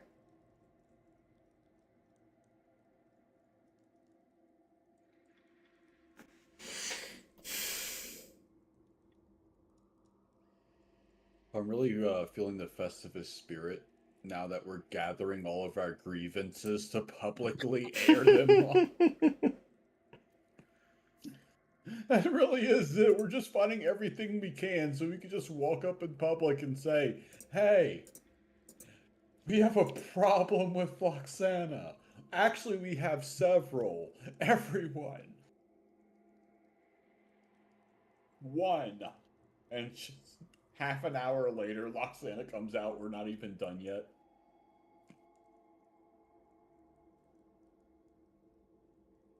That's how you do politics.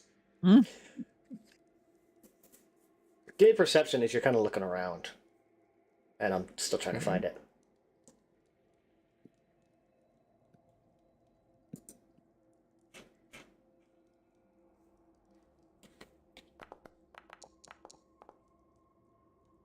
$32.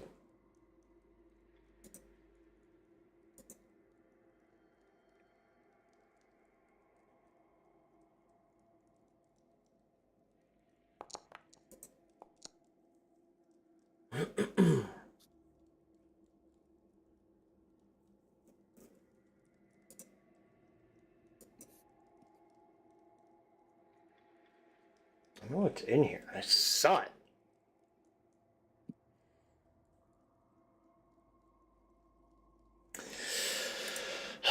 I can't find specifically what it was, but I do remember. It's essentially like they have come in and they've pretty much bugged your house. They've put in Oh, like God these little damn it. magic like sending stones, so, like listening points. Ah, that's why that lady asked us if they left anything. Uh-huh. Okay. Well, whatever, if there's any like is there anything specifically connecting it to him, or it's just a listening device?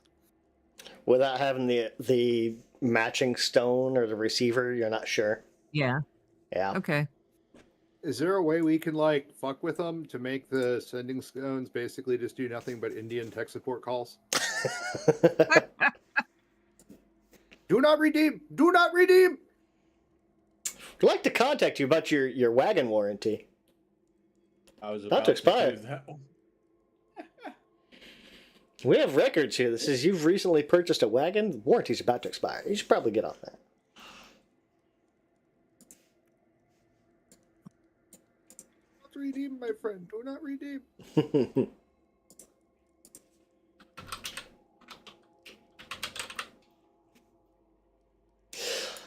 It's a little interesting that they would have put a stone in though, because like there's spells, like there are scrying spells specifically.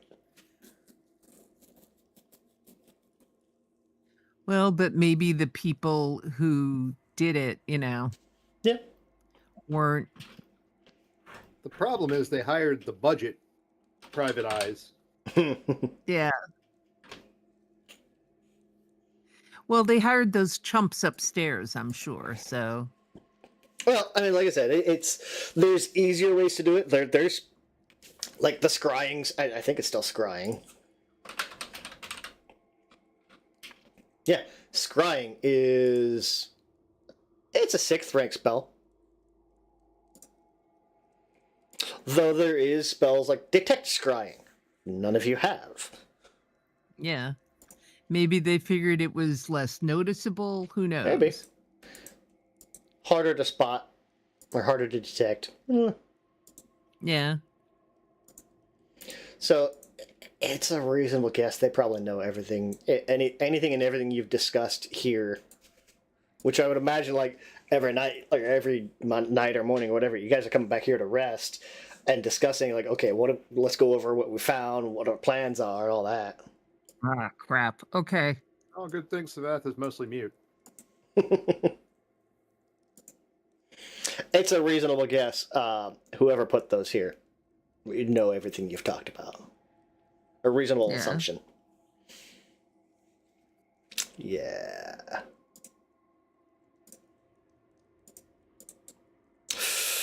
But heading to see Cortash. Yeah? Yeah. Yep. Let me pull up what he knows already. Oh, no. That is maps, not journals. Daddy Cortash, why did they bug us? Huh. I did warn you to be on guard. What does he know? Plot of poison, yearning sanctum, Cortash concerns. There we go. So, yeah, like I said, there's already a sending or a missive or whatever. It's like, come on, report back. What do you got? And kind of walking in, and like the first thing I was like, go take note, and I see a short one. Is the skeleton okay? It will take him some time to recover. But eventually he'll be fine. Yes, indeed. Very well. He's so sick, he's down to skin and bones without the skin. Oh, Roger keeps like bits of flesh on him. Like he has liver and kidneys and lungs. He should really give them back. Those people probably need them, but he does. Oh, he has several extra of each, I think. That's why he Yes. wanted to sleep in his, He's like bucket of that. He's like that sketchy dude in the alley on that one episode of Drama. I take lungs from you. You have gills now. Yes. yeah. You don't need lungs with gills. Well, how did it go? Did you get everything you needed? Find everything you were looking for? Well, nothing definitive, which would have been nice, but certainly,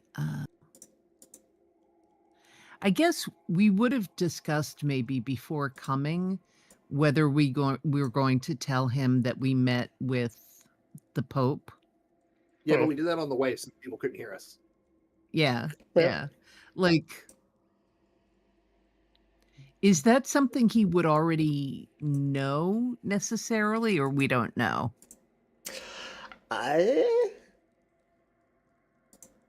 He hasn't known specifics about what you guys like. He knows when you're going into places and essentially like the aftermath of it, but so far, like he hasn't known. I don't know that I want to tell him necessarily that we met and spoke with her. Yeah. He did also So- specifically ask you, like, if you find out why did the tithe stop? What's going on? Are they trying to plan a coup or a war? What's up? I'm Yeah. gonna do a road off and just put that one in my back pocket. Okay. Yeah, So, I'm so, not. like, you're denying that you found anything out, then, right? Well, Because that's what it's like. You guys did specifically find out, like, no, she straight up says, like, yeah, I'm the reason why the tithe stopped, indirectly the reason. But so, like, if you don't want to tell them, you don't have to, but it will be a deception check. yeah, I'm not going to tell him that it was her, but maybe we can say it in sort of a backhanded way to say we found no evidence that they're planning anything more. It could just be they're tired of paying. You know, tithes are expensive. There's lots of other money to, other things to spend that money on. It's still a deception check. Okay. It's still a deception check. Ah, shit. My deception is crap. I got Can we plus 20. offload to Rodolph? Is he good at deception? I don't know. Or Savath? Who's good at deception? Oh, I have to- Well, who's going to take lead in I got talking? a plus 18. I would start with who's taking lead in the discussions. Well, normally it's Rodolph. Right. And he's got a plus 23. Yeah, But he's low. Savath's- We're just layering early. But Savath is plus 20, and Roger is not here in his plus 18. Why is Roger so good at deception? Roger's good at a lot of shit, He is. and I don't understand Why why. is he as good as me at deception? He's an expert in deception for some reason. There's probably a feat that he took. I'll be 21 next level because I need to get expert, but still. I'm not sure why he's so good at deception. Master in medicine, master in athletics, deception, and religion. He is expert, and he is trained in intimidation. And that's it. Everything else is untrained. He can knock that people is the over, best he can choice fix that them, we and he have. can lie to them about it. And he can scare them.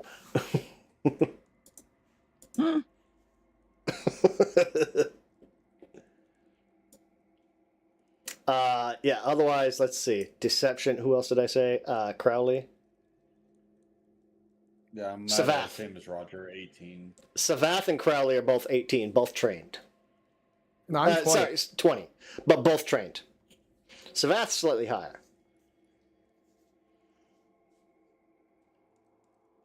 Yeah. So it would be Savath plus Crowley is intimidated specifically by this person. Why? What? You're both trained. Plus 3 is deception. Why? Deception. What do you have? Oh, Savath has a charlatan's cape on. That's why. He has an item bonus. Ah, Oh. Forgot about that. Wait, what about my cape? It gives you a plus 2 to deception. Oh. Yeah.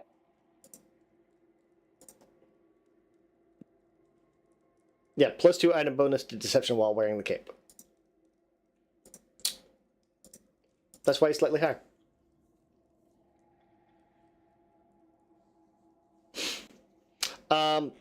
Yeah. Whoever wants to take lead, give a deception check. Others can aid, but it's whoever wants to take lead in the discussion, I guess.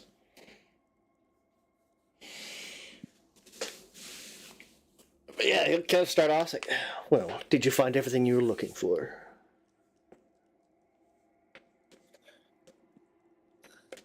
Or any evidence that I asked for?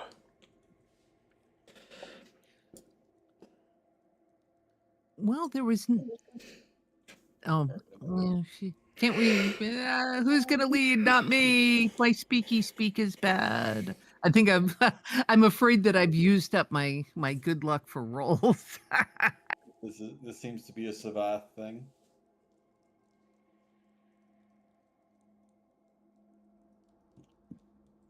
I feel the same way. I'm like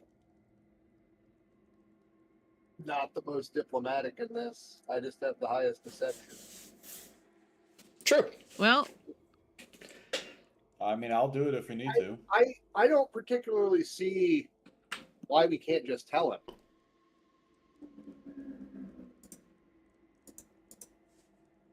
Mm. what about her?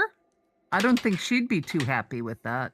Well, she did say do with it what you want.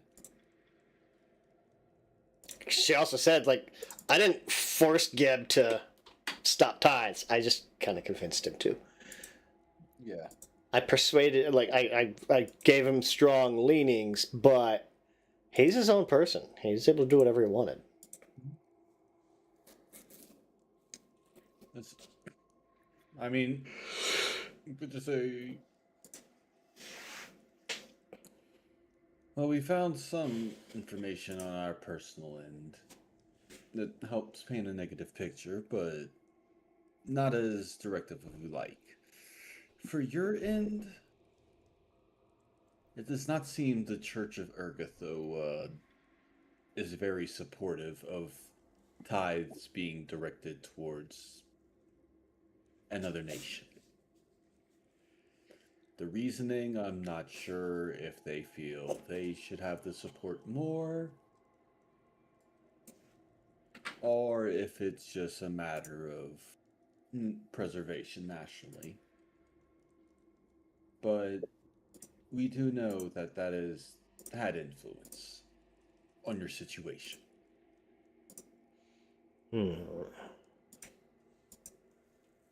I feel like that's giving enough direct information without specifically saying the priest herself. Right. You know, without being dishonest. You know, it is saying the church, because she does lead the church. But make it more of like a faction, you know, thing than a personal thing. Right. Well, it's widely known there's tension between the church and Nimeric Victoria.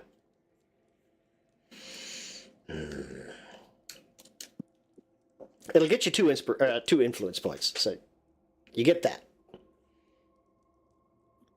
Cool.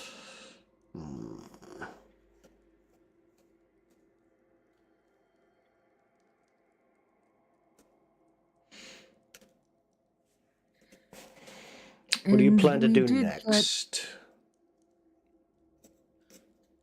In your investigations? No, I don't expect you to convince the king himself to change his mind. Well, we did find more tangential evidence of Luxana's involvement. And, we'll tell him about the vampires and Mhm. we took care of them. So it seems like he's been very good at, let's say, distancing himself from all of these events. So it may be time to challenge him directly. And it'll be one of those, like, the whole time he's been kind of like, I don't know, almost like mindlessly, like, doing whatever he's doing. And as you say, challenge him directly, he'll kind of just, like, stop and set down whatever he's doing. In a fight. Worst case scenario, which honestly I don't feel is too bad.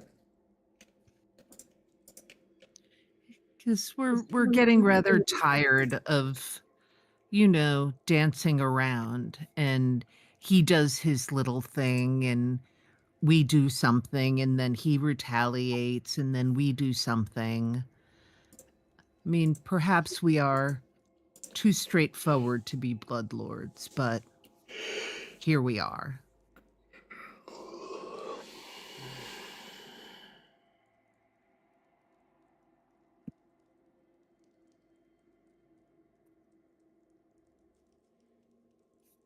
I'm trying to remember if you told him your ideas that it might have been Kemnebi or not. I don't think you have. Oh, no. okay. I think you guys said that like while he was there because you told the king about it, and the king basically is like, "You better have some damn good proof."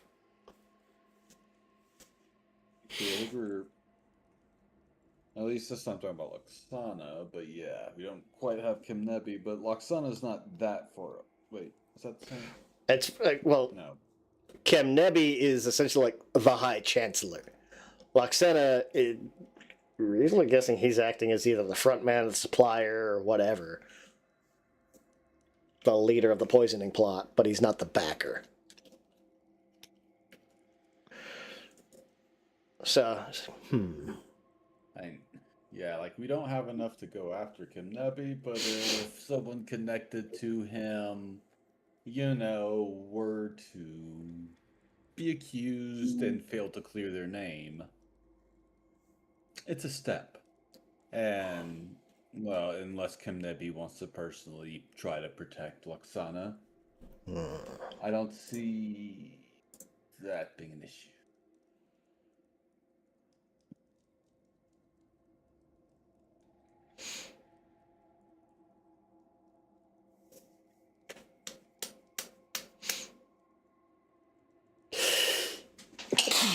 excuse me.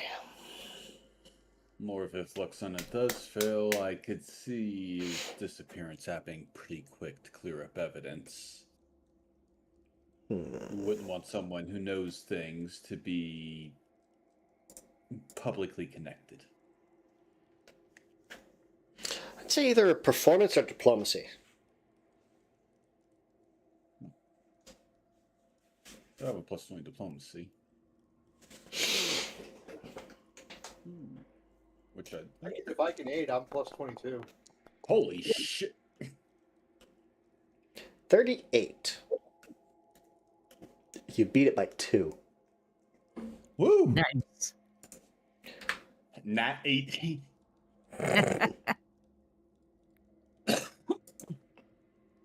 It'll get you 1 more point. It's the real reason I was really looking for it. Alright, let's see here.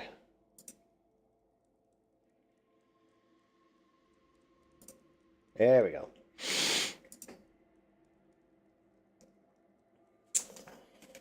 Well, even though you're not fighting in my name, it will reflect on me how well you do in this fight.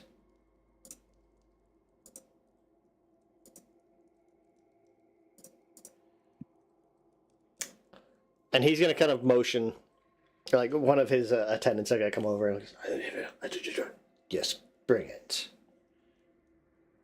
The guy will run off and see if I can find this thing.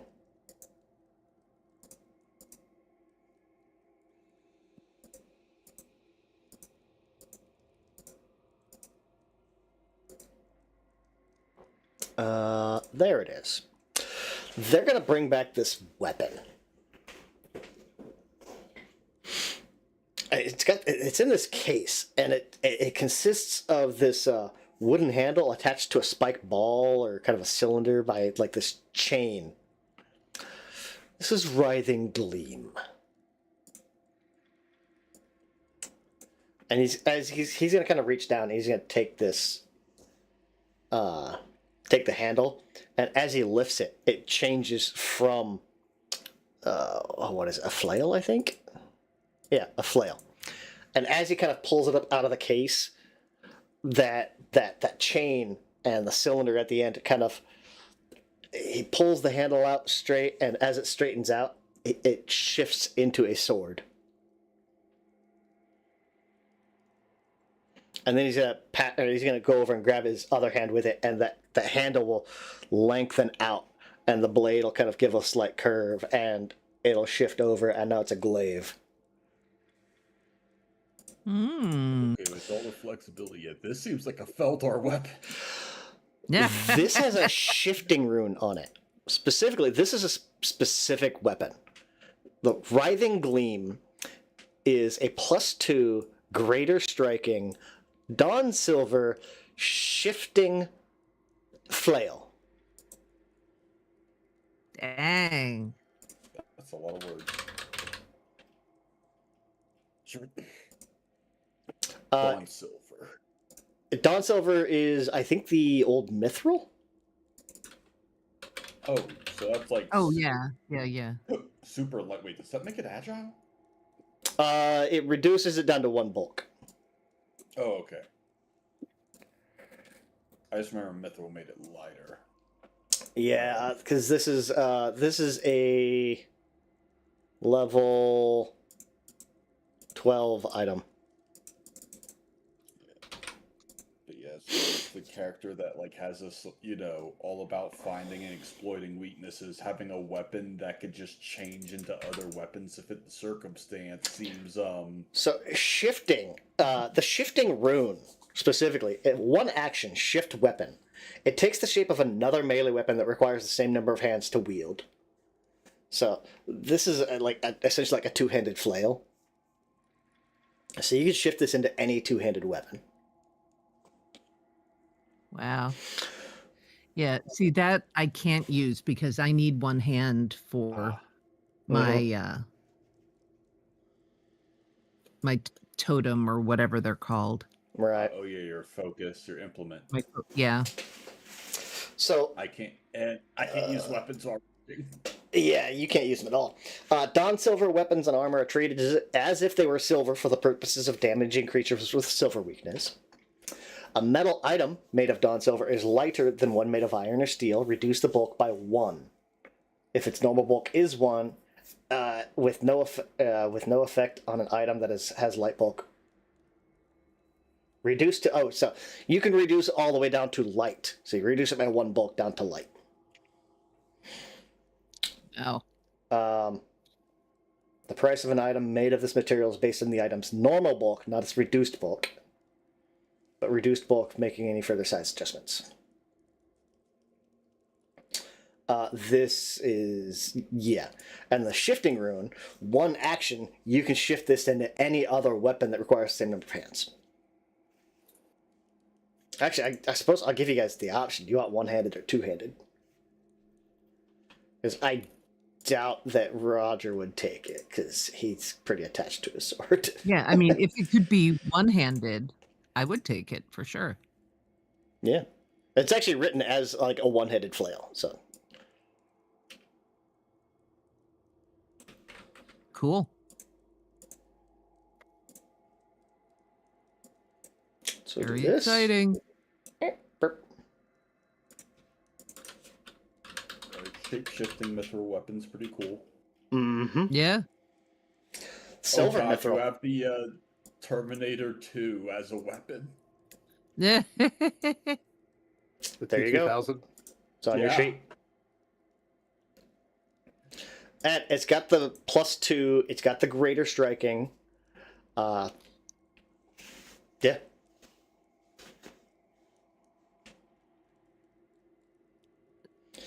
Cool. Because it's a specific magic weapon, you can't add any more property runes to it, but you can upgrade the striking and the potency.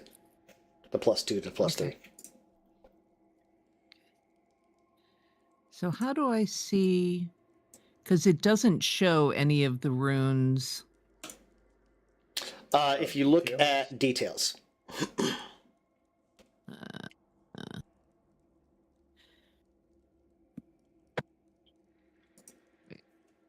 Now, in your inventory, if you click on the little, there's like a little edit item button. Oh, I see. I see. Gotcha. Cool. Cool.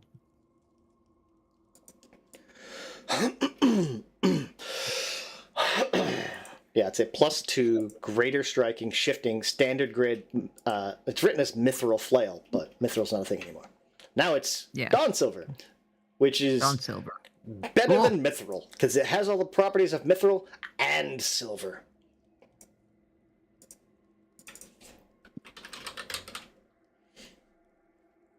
There's a mithril waffle iron. What? What? What? Grand Bazaar, Well, I mean, mithril think waffle of iron. Think how heavy a waffle iron is. You know, if you want to do something, wouldn't you rather have a waffle mithril that you can have like the weight of a chef knife? There's a So then high you can grade just pick it waffle around iron. with one hand. There's one made of high grade mithril. I just Well, if you think of, I don't know if you've ever seen like a camping waffle iron. Like it's Yeah. basically a stick yeah. with like the round thing on the end. So it's sort of a mace, kind of. I mean, it's not listed as a weapon. It's just equipment. Yeah. Well, But then it's Someone light. just You know? Switch really likes making waffles and wants a really high quality waffle iron. Like, The high grade know, mithril maybe they waffle wanna- iron is a level 16 item. It's worth 6,000 gold.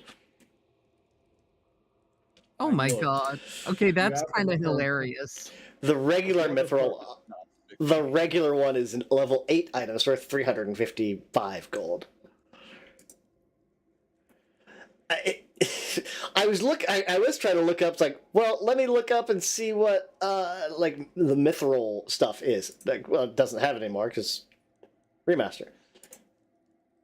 Yeah. And even in the description of the high grade mithril waffle iron, they've upgraded it to standard grade Dawn Silver waffle iron. Yeah. So it's still a Dawn. Oh. Good grief. It's super non-stick. Yeah, and silver, so disinfectant, Yeah, or at least yeah. antiseptic. Yeah. It's funny. And it's super light. You're not going to damage it ever. You don't really have to maintain it. So you basically have the pop perfect waffle iron for the rest of your life. Open a waffle shop. Indeed. Yeah, anybody that uses one-handed weapons could take that thing.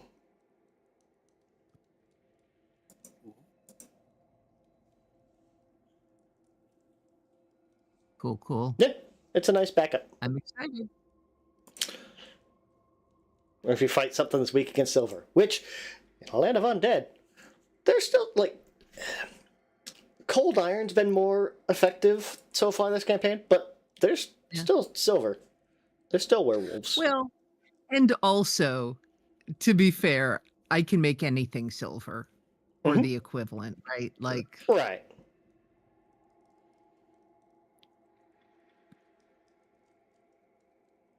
It gets a little silly, but also kind of effective. yeah. All right. So, now here I'm curious. How are you guys planning to call him out? We're not going to go too much longer. I'm just curious how you plan to call him out, because, inquiring minds. I can't get the idea of Festivus out of my head and just standing there in front of his window with a metal pole and just shouting for the entire area here because To air our grievances. Because all the Bloodlords live here. So basically the neighbors just arguing in the front yard, but about political intrigue. Well, I mean, I think we would probably go to Geb, wouldn't we? To say, like, we've been investigating this thing and... You wouldn't have to. Is there a standard, practice for this? Yeah, it's essentially go to the public square and call them out. Okay, so exactly. Or what I the was equivalent. thinking, Yeah, just- it's straight up like there's a limit. Like you go to the Cinerarium and to make an official the opening gambit is you go out into the public and you start making a big deal about it. But to officially do it, you go the Cinerarium and everything. There's a whole proper challenge procedure. There's dueling stuff. Oh, we're There's skill absolutely checks. going to do it This is by an the book. exploration. Yeah, this is an exploration thing. So we're gonna Phoenix write this. Yeah.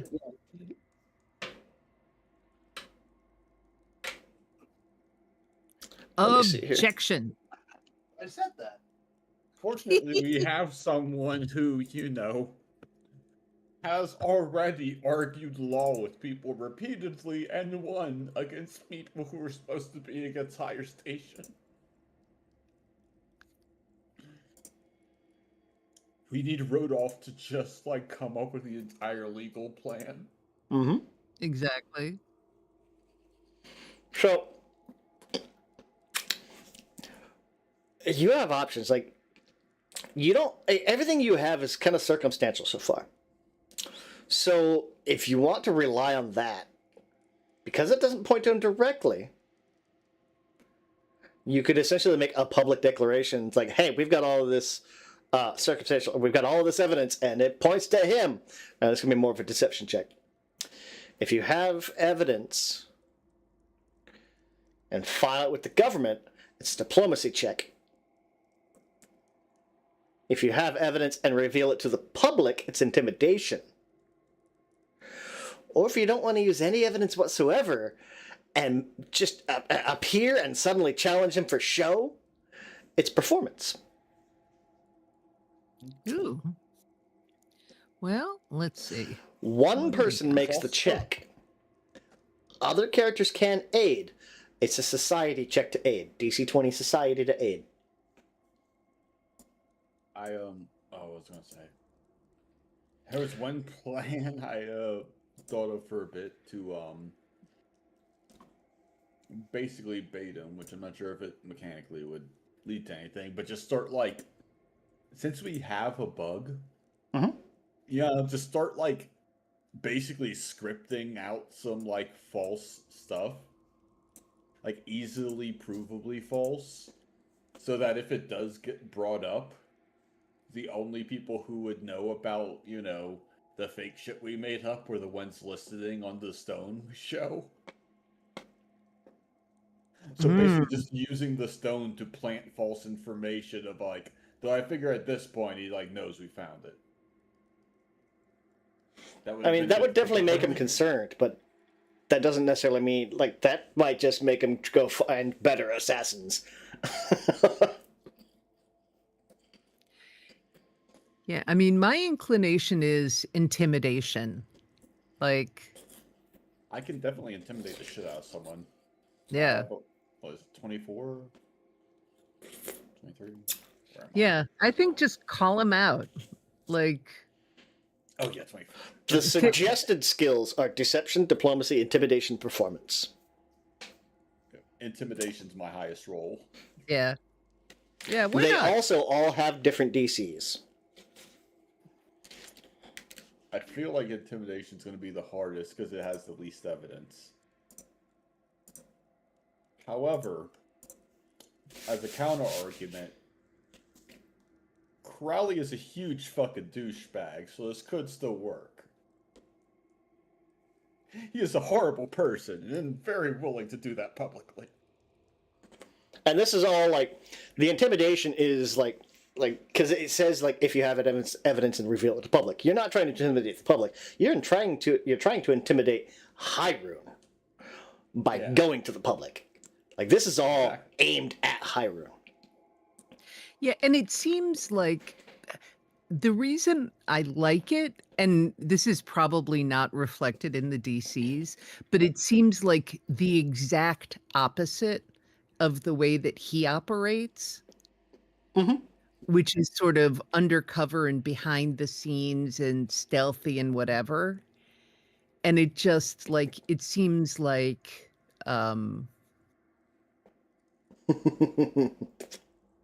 It's very interesting. Yeah, and I'm looking at the DCs. It seems like the most, like, obnoxious, frankly, way of doing it. Oh yeah, a lot of times they'll list the DC in the descriptions in, like, either low to high or high to low. And this one, they list them, and it kind of jumps around. So, like, you can't even gauge, like, is deception the high one? Is deception the low one? Is performance the high or low? I don't know.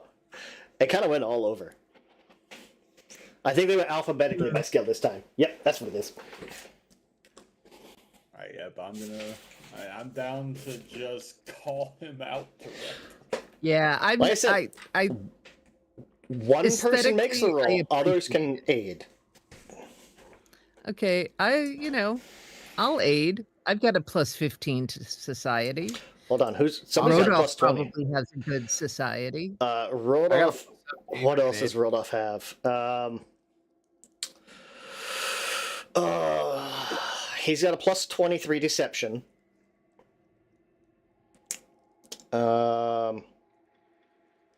Diplomacy. Oh, and you also have to keep in mind, Roger is out of commission for, what, a week? Yeah, I mean, I figured we would wait a couple days to do it, like, closer to when Roger would be feeling better. Like, Okay. Because it seems silly to do it before then. depending on how well you roll, let's see. The public will react differently depending on how well you roll. It also changes depending on like how well you roll will determine when this fight kicks off. It could be anywhere from tonight to a week from now. Well, It also affects like what happened at the waterfront and like, oh yeah, it's a lot. There's a lot going on with this check. I mean, is the idea that we can't wait that long? Or Mm. like does it change depending on how long we wait? No. Um, no. Cuz You can spend a week Oh. essentially like getting other stuff together, letting Roger heal up. yeah, like, and also I sort of feel like on the same theory that like challenging him in public is the opposite of what he would do, letting him stew, knowing that we had gone to the cathedral Mm-hmm. and that we found his bug and we're not doing anything and we haven't said anything. Just let them wait. Yeah, just Let them let him, imagine. yeah, But let him sit on it a little bit, you know? also, there's a downtime activity that could be interesting, and it's a gossip that I saw for what I could do for the week, which also Mm-hmm. this is the cattiest character I've ever played, so it fits. Where you can try to find rumors about a person.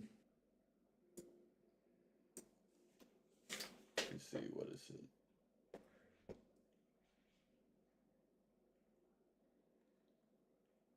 You seek out rumors about the infiltration's target. Attempt a normal, hard, or very hard diplomacy check. Gain inside information about the location, group you're trying to infiltrate. You could potentially get a +2. I don't know if there's some specific infiltration thing that it's for, but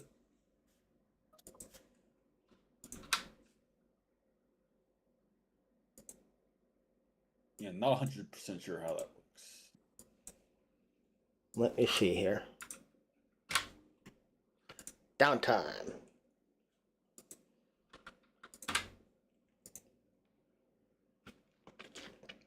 You don't have much for that. Let me see.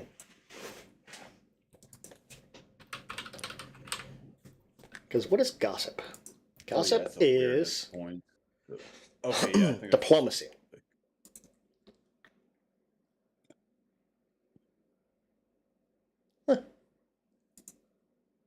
Well, I have decent diplomacy. Because there's a bunch of downtime stuff. Let me see. Where is the list of downtime activities? I know I've seen it. I just used Archives of Nethys. Yeah, let me look. Yeah, there's like a journal section or compendium or something. Downtime events. Let's see.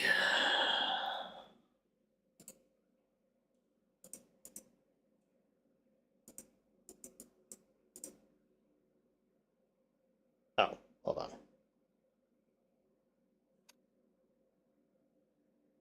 Journal.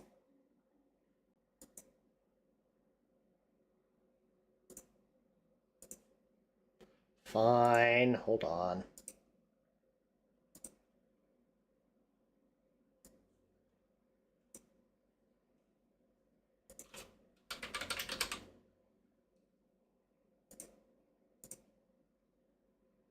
Downtime tasks. Downtime events. There we go.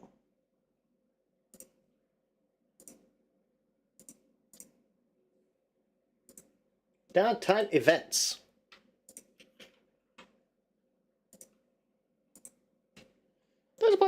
There's some decent stuff in there.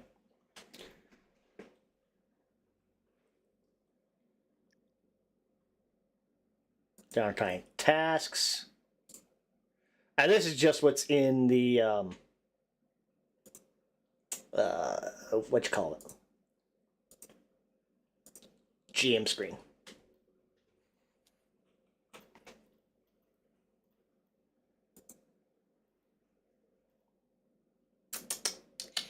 Yeah, there was another one that had specific things like spreading gossip Yeah, let me look. that maybe affected. Maybe it was part of reputation, the reputation subsystem or something. Influence. Maybe it was Cortash. No. Where was it? Where?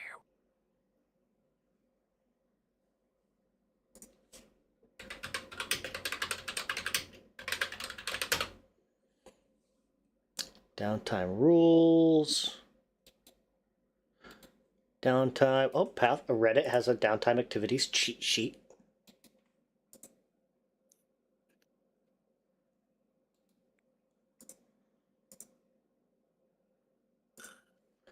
What's this? Got it.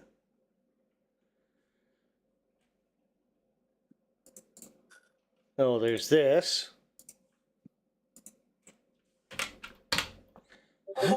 Downtime activities.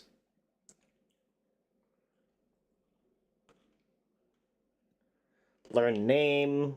Learn long-term rest. Subsist. Treat disease. Infiltration. What page am I even on? Oh, I'm all the way down on 5. Academia. Retraining. Downtime activities.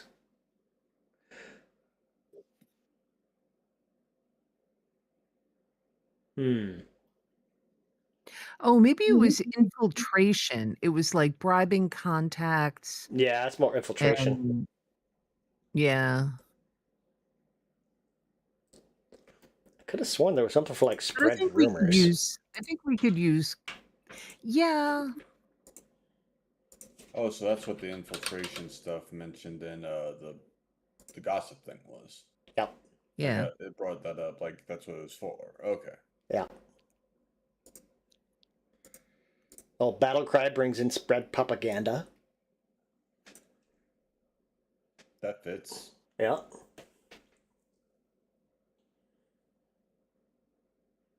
Gonna have a world war. You better know how to spread the propaganda. There was also Bloodlord Machinations. See if I can find them. Oh, maybe that was the one I was thinking of. I think that brought in a whole bunch of downtime activities.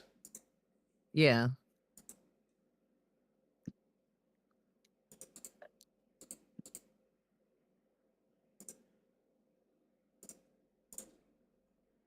That brought in a bunch of downtime activities. Dig up dirt, Yes. extort a Dig up target. dirt. Yes. Yeah. Extorting. Yeah.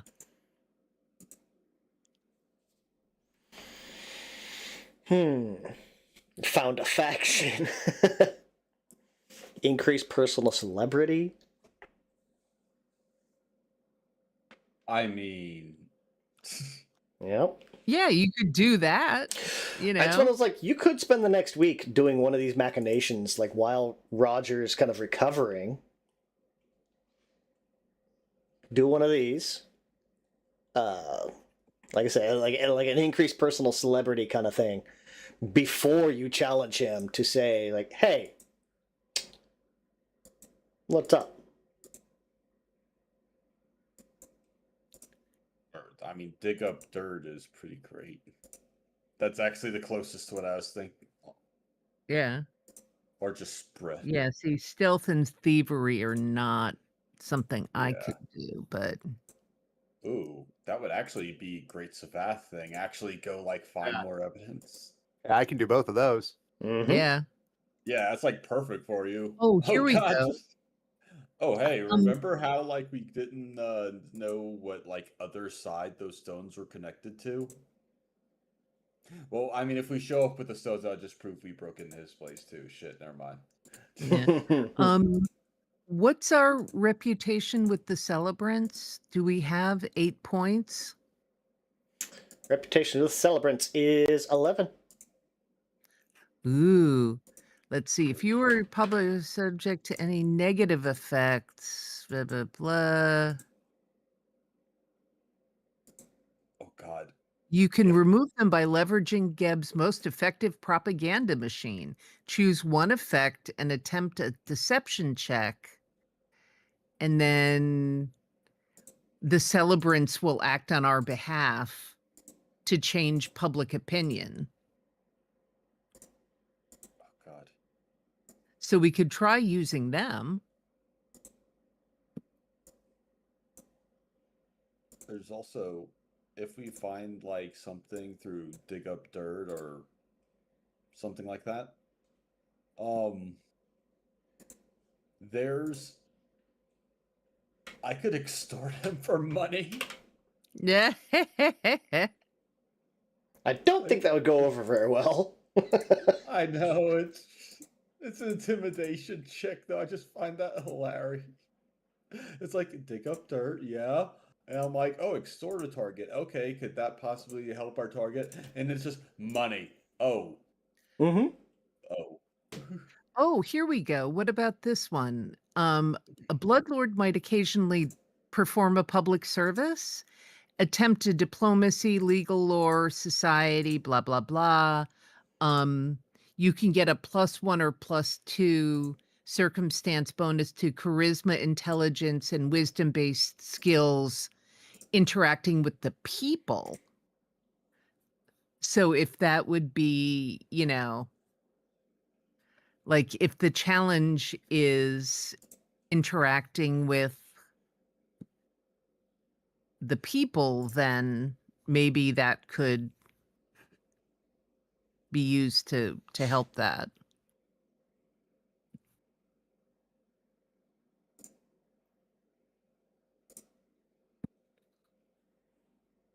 What do you guys want to do?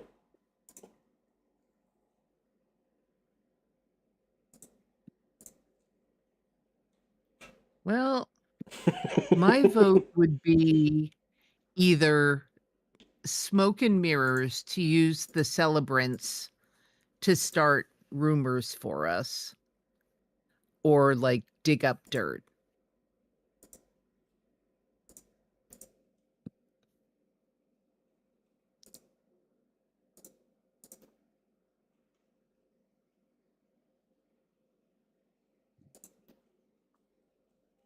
Yeah, you do have 8 points of the celebrants.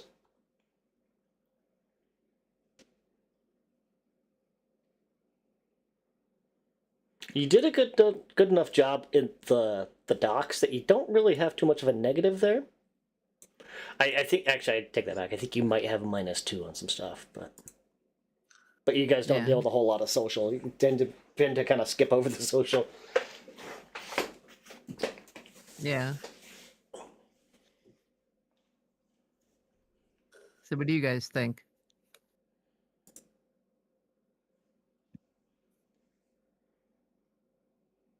All I know is my gut says maybe. I mean, we each like kind of have our own thing, right? Or would this be? Tell It's my all like wife I said hello. yeah, it's like a single roll, so I think Yeah, I mean, I'm not good at much of this except diplomacy. So, like deception, performance, all that kind of stuff I stink at. Well, the aid check is it'll give whoever the primary is a +2 because it's a society check, and I think you guys are high enough in society overall that unless you completely botched it, like rolled off as a +20. So unless he rolls a 1, Yeah, my society's pretty good. It's a Um, +15. It's not, fabulous, but it's not bad. let's see. I got the crevice. Deception. Rodolph is best at deception. Feldar's best at diplomacy.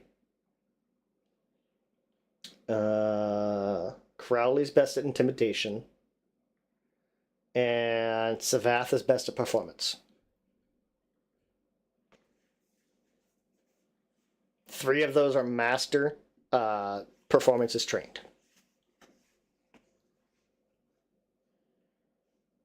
But otherwise, it's plus 23, plus 23, plus 24, plus 18. So probably not the performance. That's your lowest modifier.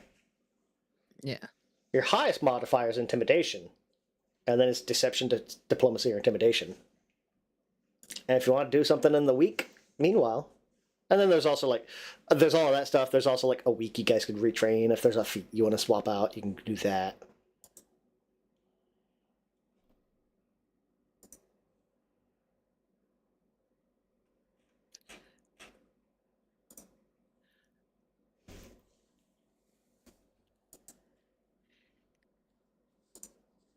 Well, if it's up to Feldar, she's going to do a public service because that's a diplomacy one. So, Okay.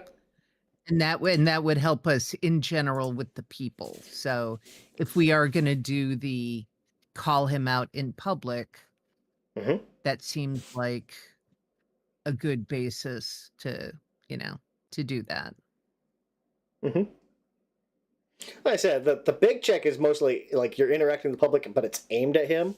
But still, yes, if there is a check later on. Yeah.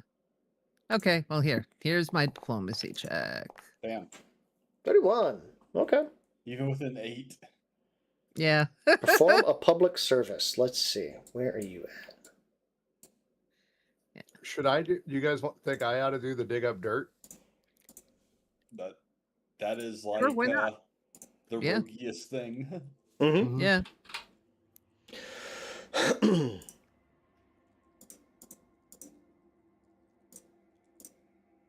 31 is the DC for a baseline, Woohoo! a normal check for perform a public service. So you get a success. Okay, so that's I think a +1. Yeah. So if you're interacting with the public, you'll get a +1. So if we're gonna do the public denunciation or whatever we're calling it,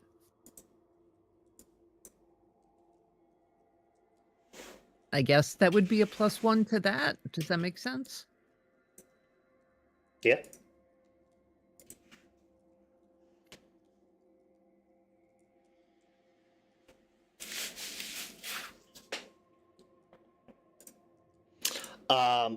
You could go to try to dig up some dirt. That's an option. Stealth or savory. Yeah, I mean, I'm willing to do the dig up dirt. So Give me a stealth check for that.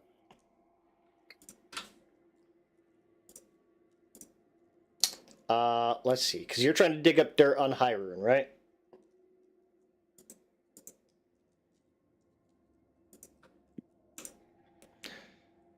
Let's see. Presumably you're aiming for Hyrule and not for some random person. Mm-hmm. Looking at a 36 DC. With a +24, Yep. I'll take it. Let's go. And I still get all my hero points. Mm-hmm. Go for it. Waiting for him to put the check in the. Oh, just hit it right off your sheet. Yeah, just under proficiencies. Yeah. 14. Regular success. Excellent. Oh wait, don't I have that thing that makes my regular successes a critical success? Not a downtime. That's only on your reflex saves. Oh. Still though. Do you guys want me to hero point it to try for a critical? Nah, because you take whatever you Yeah. roll. Yeah, it's not So- an automatic advantage. It's you take the new roll. Yeah, and so- I think you need a 12 or higher, so chances are it would be lower. Yeah, so Mhm. you might as well. Yeah, you rolled a 14 for a Success 38. is a Yeah. success, man. Oh, yeah. I would stick with it. So you gain evidence revealing a dangerous, embarrassing, or otherwise damning secret about the target.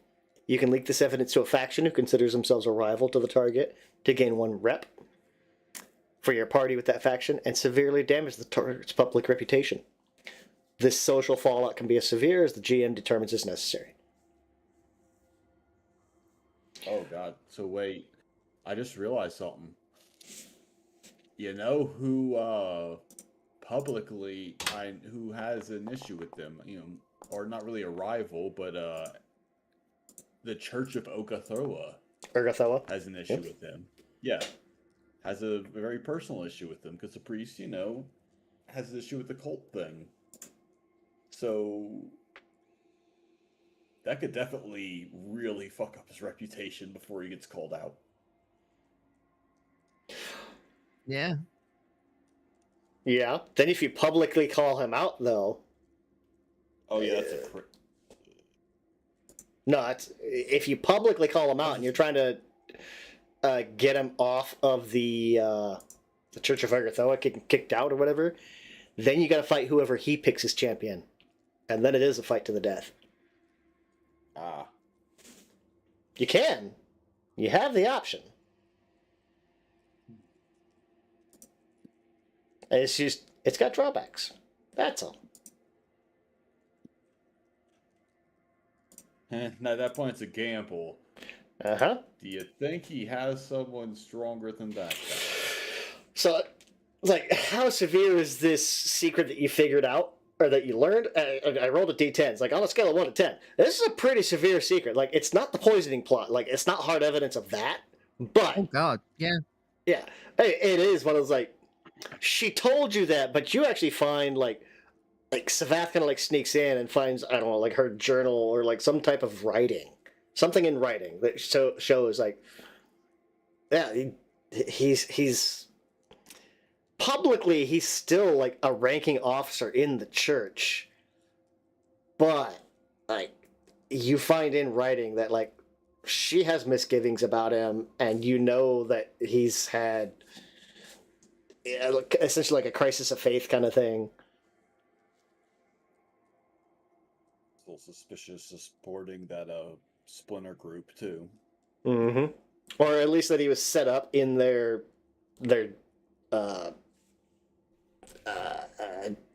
word. They were set up in their lair.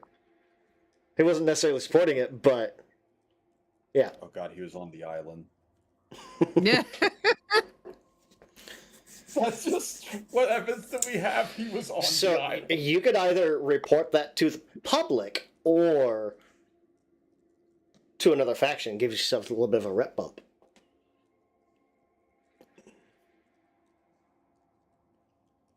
How do you guys want to do it?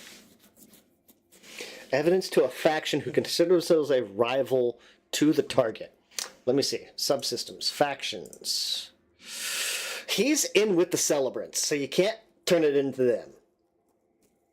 But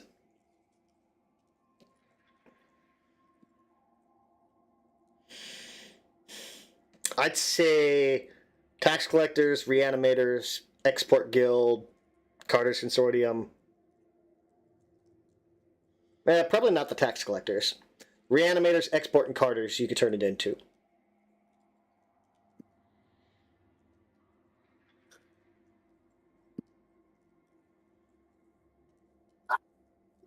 Kizzy, shut up. What do you guys think? I'm not choosing this one on my own.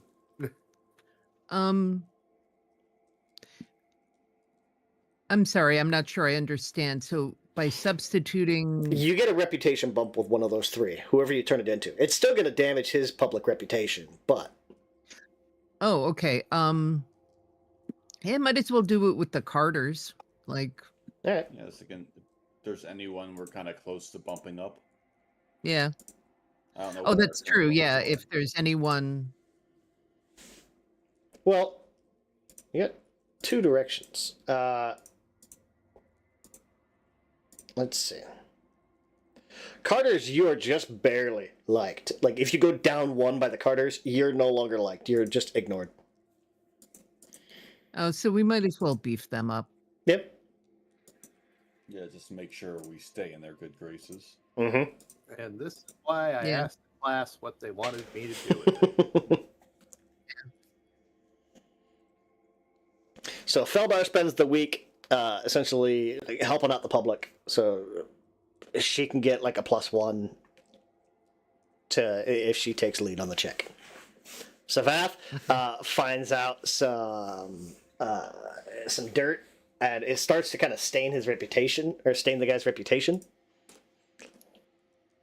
So I'll say that So what dirt did I find since you you found essentially like written evidence that like the church has misgivings about his loyalty Yeah. to the church.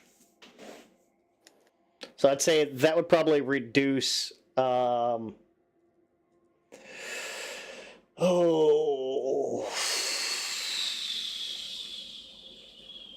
It won't change the diplomacy, but it would change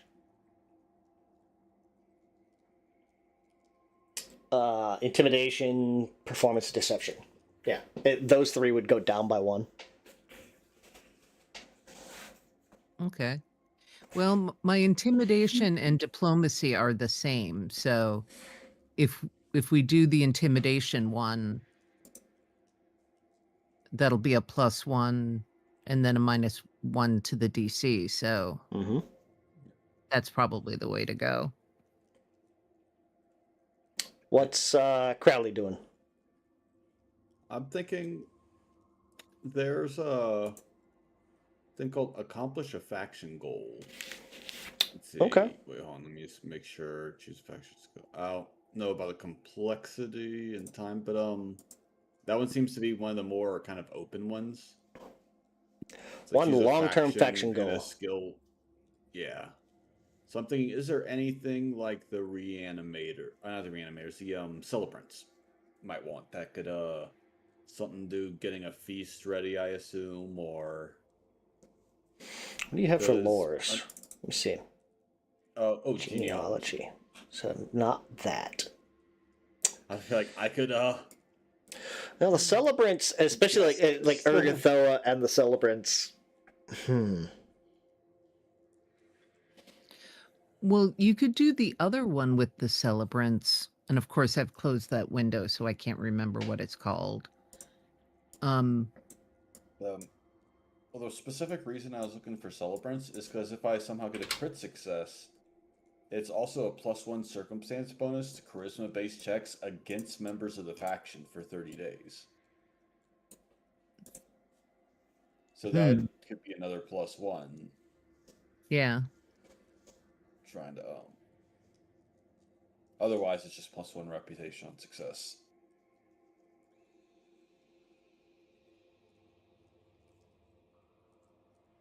I think got that. I don't need to extort. We already turned in the thing. Don't really need to grease the wheels. No, you did dig up dirt, not extort. Oh yeah, so I'm saying I don't need to extort. I guess you could take that dirt and dig it, like just straight up blackmail him instead of taking the reputation. I was just reading out loud, and not that I wasn't considering extorting. I don't know. That's 2,000 gold if you take it to the celebrants.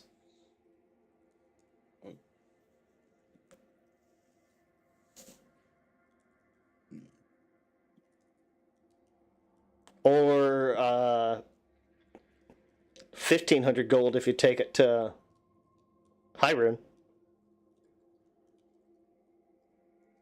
No, we're not taking it to Hyrule, so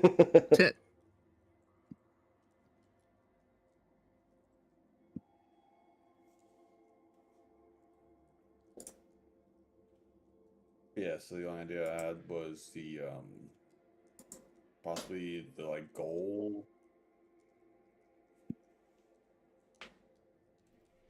Or let's see, what's this one?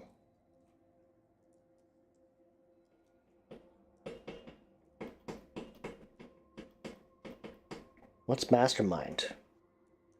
Stack the deck.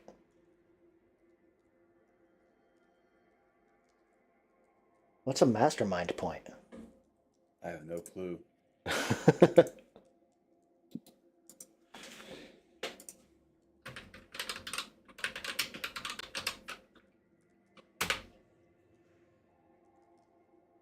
It doesn't tell me.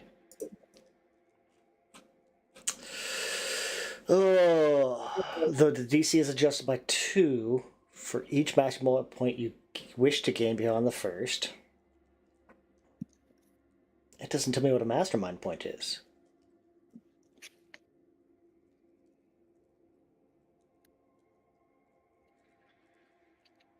Huh.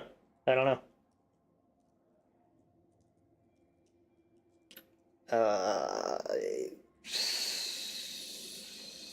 Alternative rewards. I'd have to find my book now.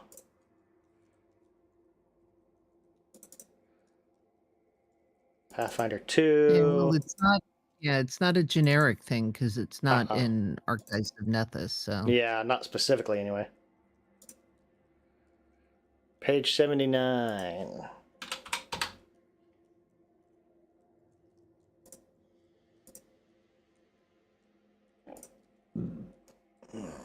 Alternative rewards. Oh, hirelings, extra gold, custom magic item crafted by the Covert faction, free casting of a spell or ritual, powerful political favor, unique undead companion, fine or exquisite room and board outside of the Alcazars for up to a year. Huh, well, that doesn't help me at all.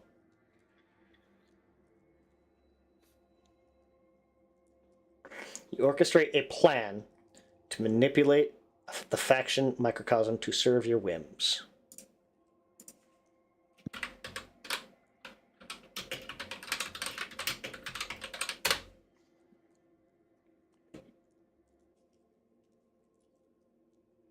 Mastermind is a rogue. Yes, I know that.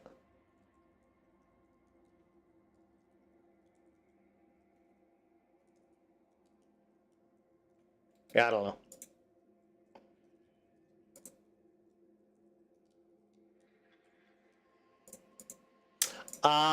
Treat it like I'll treat it like a soft DC. Like you can give your like a soft aid. You can give yourself between 1 and 5, but it's going to change the DC.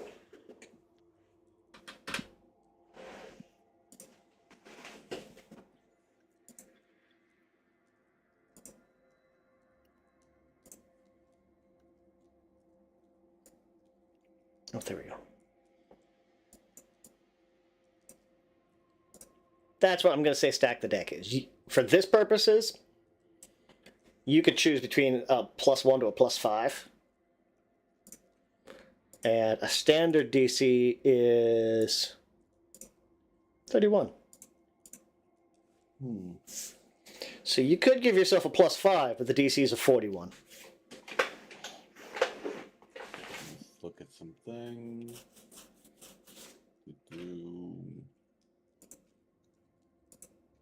Back to the.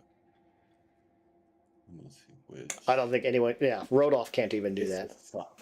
Yeah, it's society, and I have society, but it's not great. Yeah. Society, so.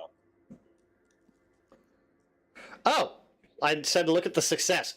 Anytime the party would gain or lose 1 reputation point over the next 30 days, you can spend 1 mastermind point to allow your party to gain or lose 2 with a different faction instead.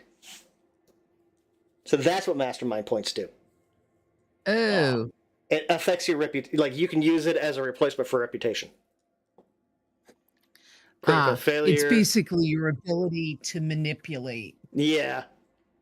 Like, Like, if you do something good or bad, instead of the Builders League thinking you did it, you make everybody else think the Celebrants did it instead.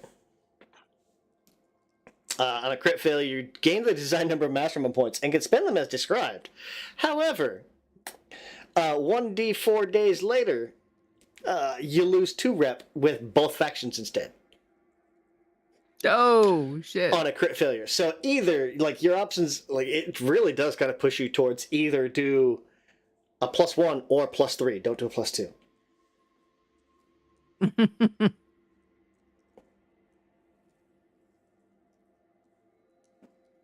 Yeah. Huh. I guess if I'd have just read to the bottom, and yeah, you get the answers. I think that is in fact a generic rule with Pathfinder. Oh yeah, Is the especially with last Pathfinder. It's like sentence there's been so many things where like if I'd have just read one more sentence. Yeah. So that probably won't work out very well. Yeah. I mean, I guess increased personal celebrity is the best to go with. That's Sure. society. Mm-hmm. There's Performance or diplomacy, society? but I think there's not much we haven't done there. Organize a series of elaborate concerts or extravagant parties. I mean, that is also a big Crowley thing. So yes, I was let's going to go. say that seems very Crowley. That's his whole thing has been I am the best. You're welcome for me. Let's see. What are you if I doing? have any Diplomacy or what's it called for? It's a performance or society, so I'll have to go with performance. Society, I mean. Let's see. What's a baseline? 31. All right. Down. Here you are. 33. Hey, yo. So that gets me It's a regular I played success. Glinda. Woohoo. You become even more famous and are instantly recognizable through Geb for the next 30 days. During this period, NPCs who would normally be strangers to you have a helpful attitude towards you and can recognize you easily, as long as you are not attempting to impersonate somebody or otherwise obscure your identity. You get a +1 to charisma-based skill checks within Geb. Gotcha. He got a +2 with the crit, but I am not confident enough with beating that again. Yeah, and statistically, 15 plus. the odds are you would roll lower. So. Oh, exactly. So I am cool with success +1. So we're back to the same thing. How do you guys approach him? How do you guys challenge him? That would put me at 25 to the intimidation. Yeah. I think we're going to go for the intimidation, the public All right. denouncement. You God, that reveal it to the new public. clothes. The ash gown. Who's taking lead? I think And Crowley is a little better than me. yeah, my intimidation base 24, so 25 right now. Yeah, and mine's base 23, but a 24 right now. So, and we also get a -1 to the DC for intimidation. So, Oh damn. So you'll get a +2 from Rodolph's aid. okay. All right. Whew, all right. Time to be intimidating.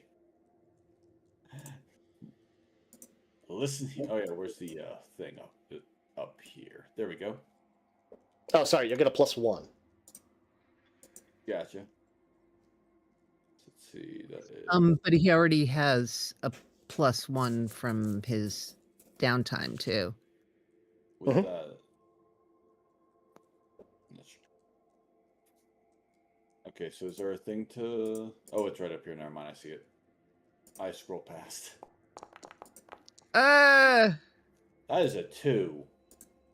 Okay, so I'm gonna Hero not keep point? that. There we go. That's better. Okay. You know what? I'll take it. I'll take a 9. Oh yeah, +1. I don't think I have the or any of the things active. That'll be a regular success. Regular success. Let's see here. The challenge is well received by the public. Rumors of that Hiren was involved in the incident at the waterfront begin to percolate through the city. Hyrule accepts the challenge, and the characters are granted the arena's favor, allowing them to set the conflict at any point they wish within the next 3 days. Okay. So I'm going to jump forward a week, so Roger recovers.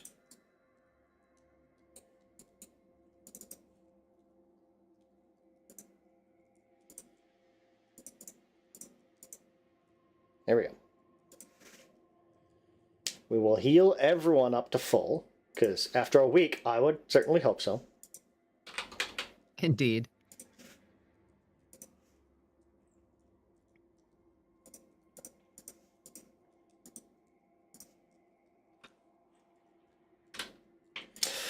Oh yeah.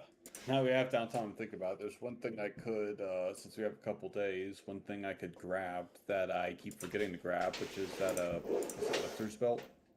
The what? Oh, the lifter's belt? Yep. Oh, yeah. Yeah, you can take it from me and give it to him. So Oh. we'll pick up next session. Sure. You guys will be level 14. Woohoo! And you'll get essentially 72 hours before you have to challenge him, or before you have to appear at the fight. The fight is always at night, so that way all of Geb's residents can come out and see it. And I'll show you the arena so you have an idea what you're dealing with.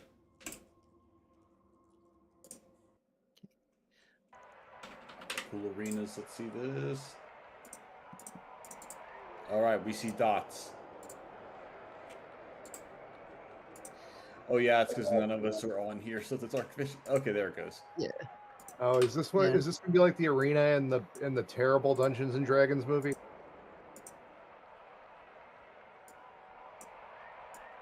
Which one? It is a multi-level extravaganza. Mm-hmm. Yay! Climb speed and jumps. And jumps, indeed. This is a good time to have an extreme amount of move speed and not care about terrain. So right Yeah. now it's showing you guys like daytime. Obviously, it's gonna be nighttime when you're doing this. The white smoky spots, if you go and approach those and you hit, they're basically little bonfires. You can go over and you can hit it, and it'll give out a pulse of. The white ones will give out vitality energy. The black ones will give out void energy. The trick is, as once you activate it, it flips. So black goes to white, white goes to black. And vice versa.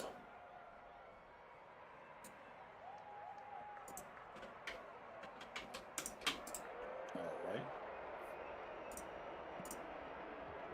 So yeah. The pillars can be knocked over. So like the platforms that you're on, if you guys want, you can go up to the bottom, you can knock them down. Each of the platforms are 30 feet up. So you can be up top and shoot down. Pew, pew, pew. Or you can stay down low and work your way up.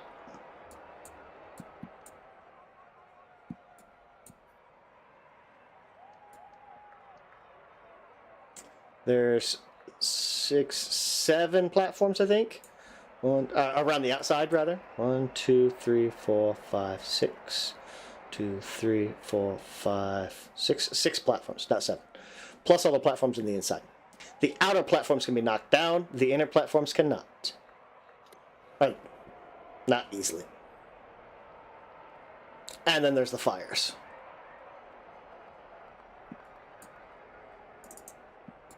It even gives me an option, so I can go topple tower. We'll say I'm going to topple tower 3. Knocks over. Those buttons. I could change the pyres. The crowd can cheer.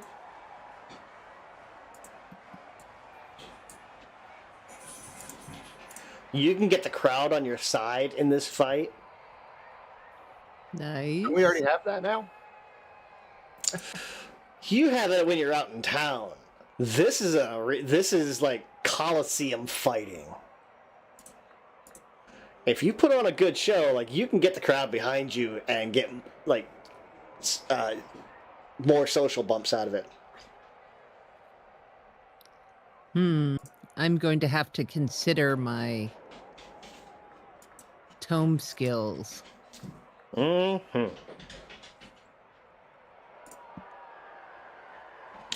Yeah, the I floor think of the battle. performance is looking more attractive. It is tradition that the conflict between bloodlords take place within the boundary delineated by the ribs, harvested from gargantuan beasts thrust into the ground. So, stay inside the ring. You can go outside if you want, but the skeletal remains of a long-dead flesh-warped monstrosity adorn the rope bridges and wooden platforms that fill the space. Any attempt to move beyond the battlefield's border, including flying more than 100 feet above it, is grounds for immediate disqualification. Okay. There's bridges, there's the bones, the platforms, the pyres. This is a full-up interactive arena. So we could, for example, climb on these bones to get up to like that platform. You could start on the platforms. Before the fight starts, you get to basically pick where you want to be. You guys could all spread out to a different platform. You don't have to be bunched up. I just put you in the center because it's in the center. Okay. Right. And it'll be dark, so it'll be like this. Let me find my darkness button.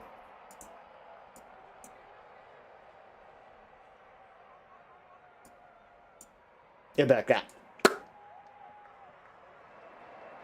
Wait, it didn't get dark. Oh, there you go.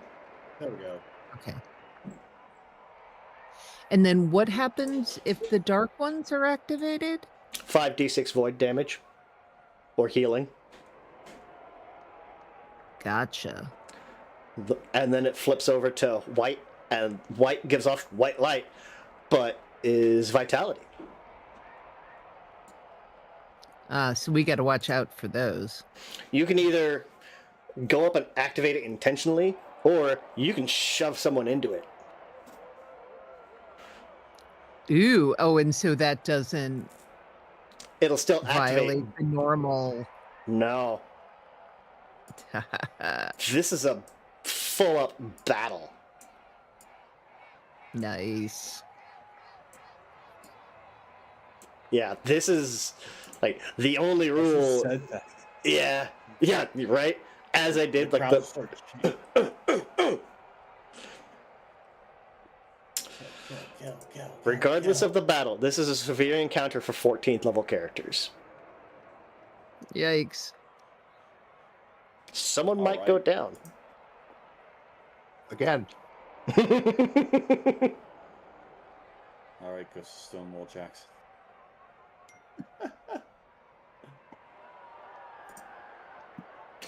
This is what you guys have to look forward to. Yeah. But like I said, that's a good spot to stop for today.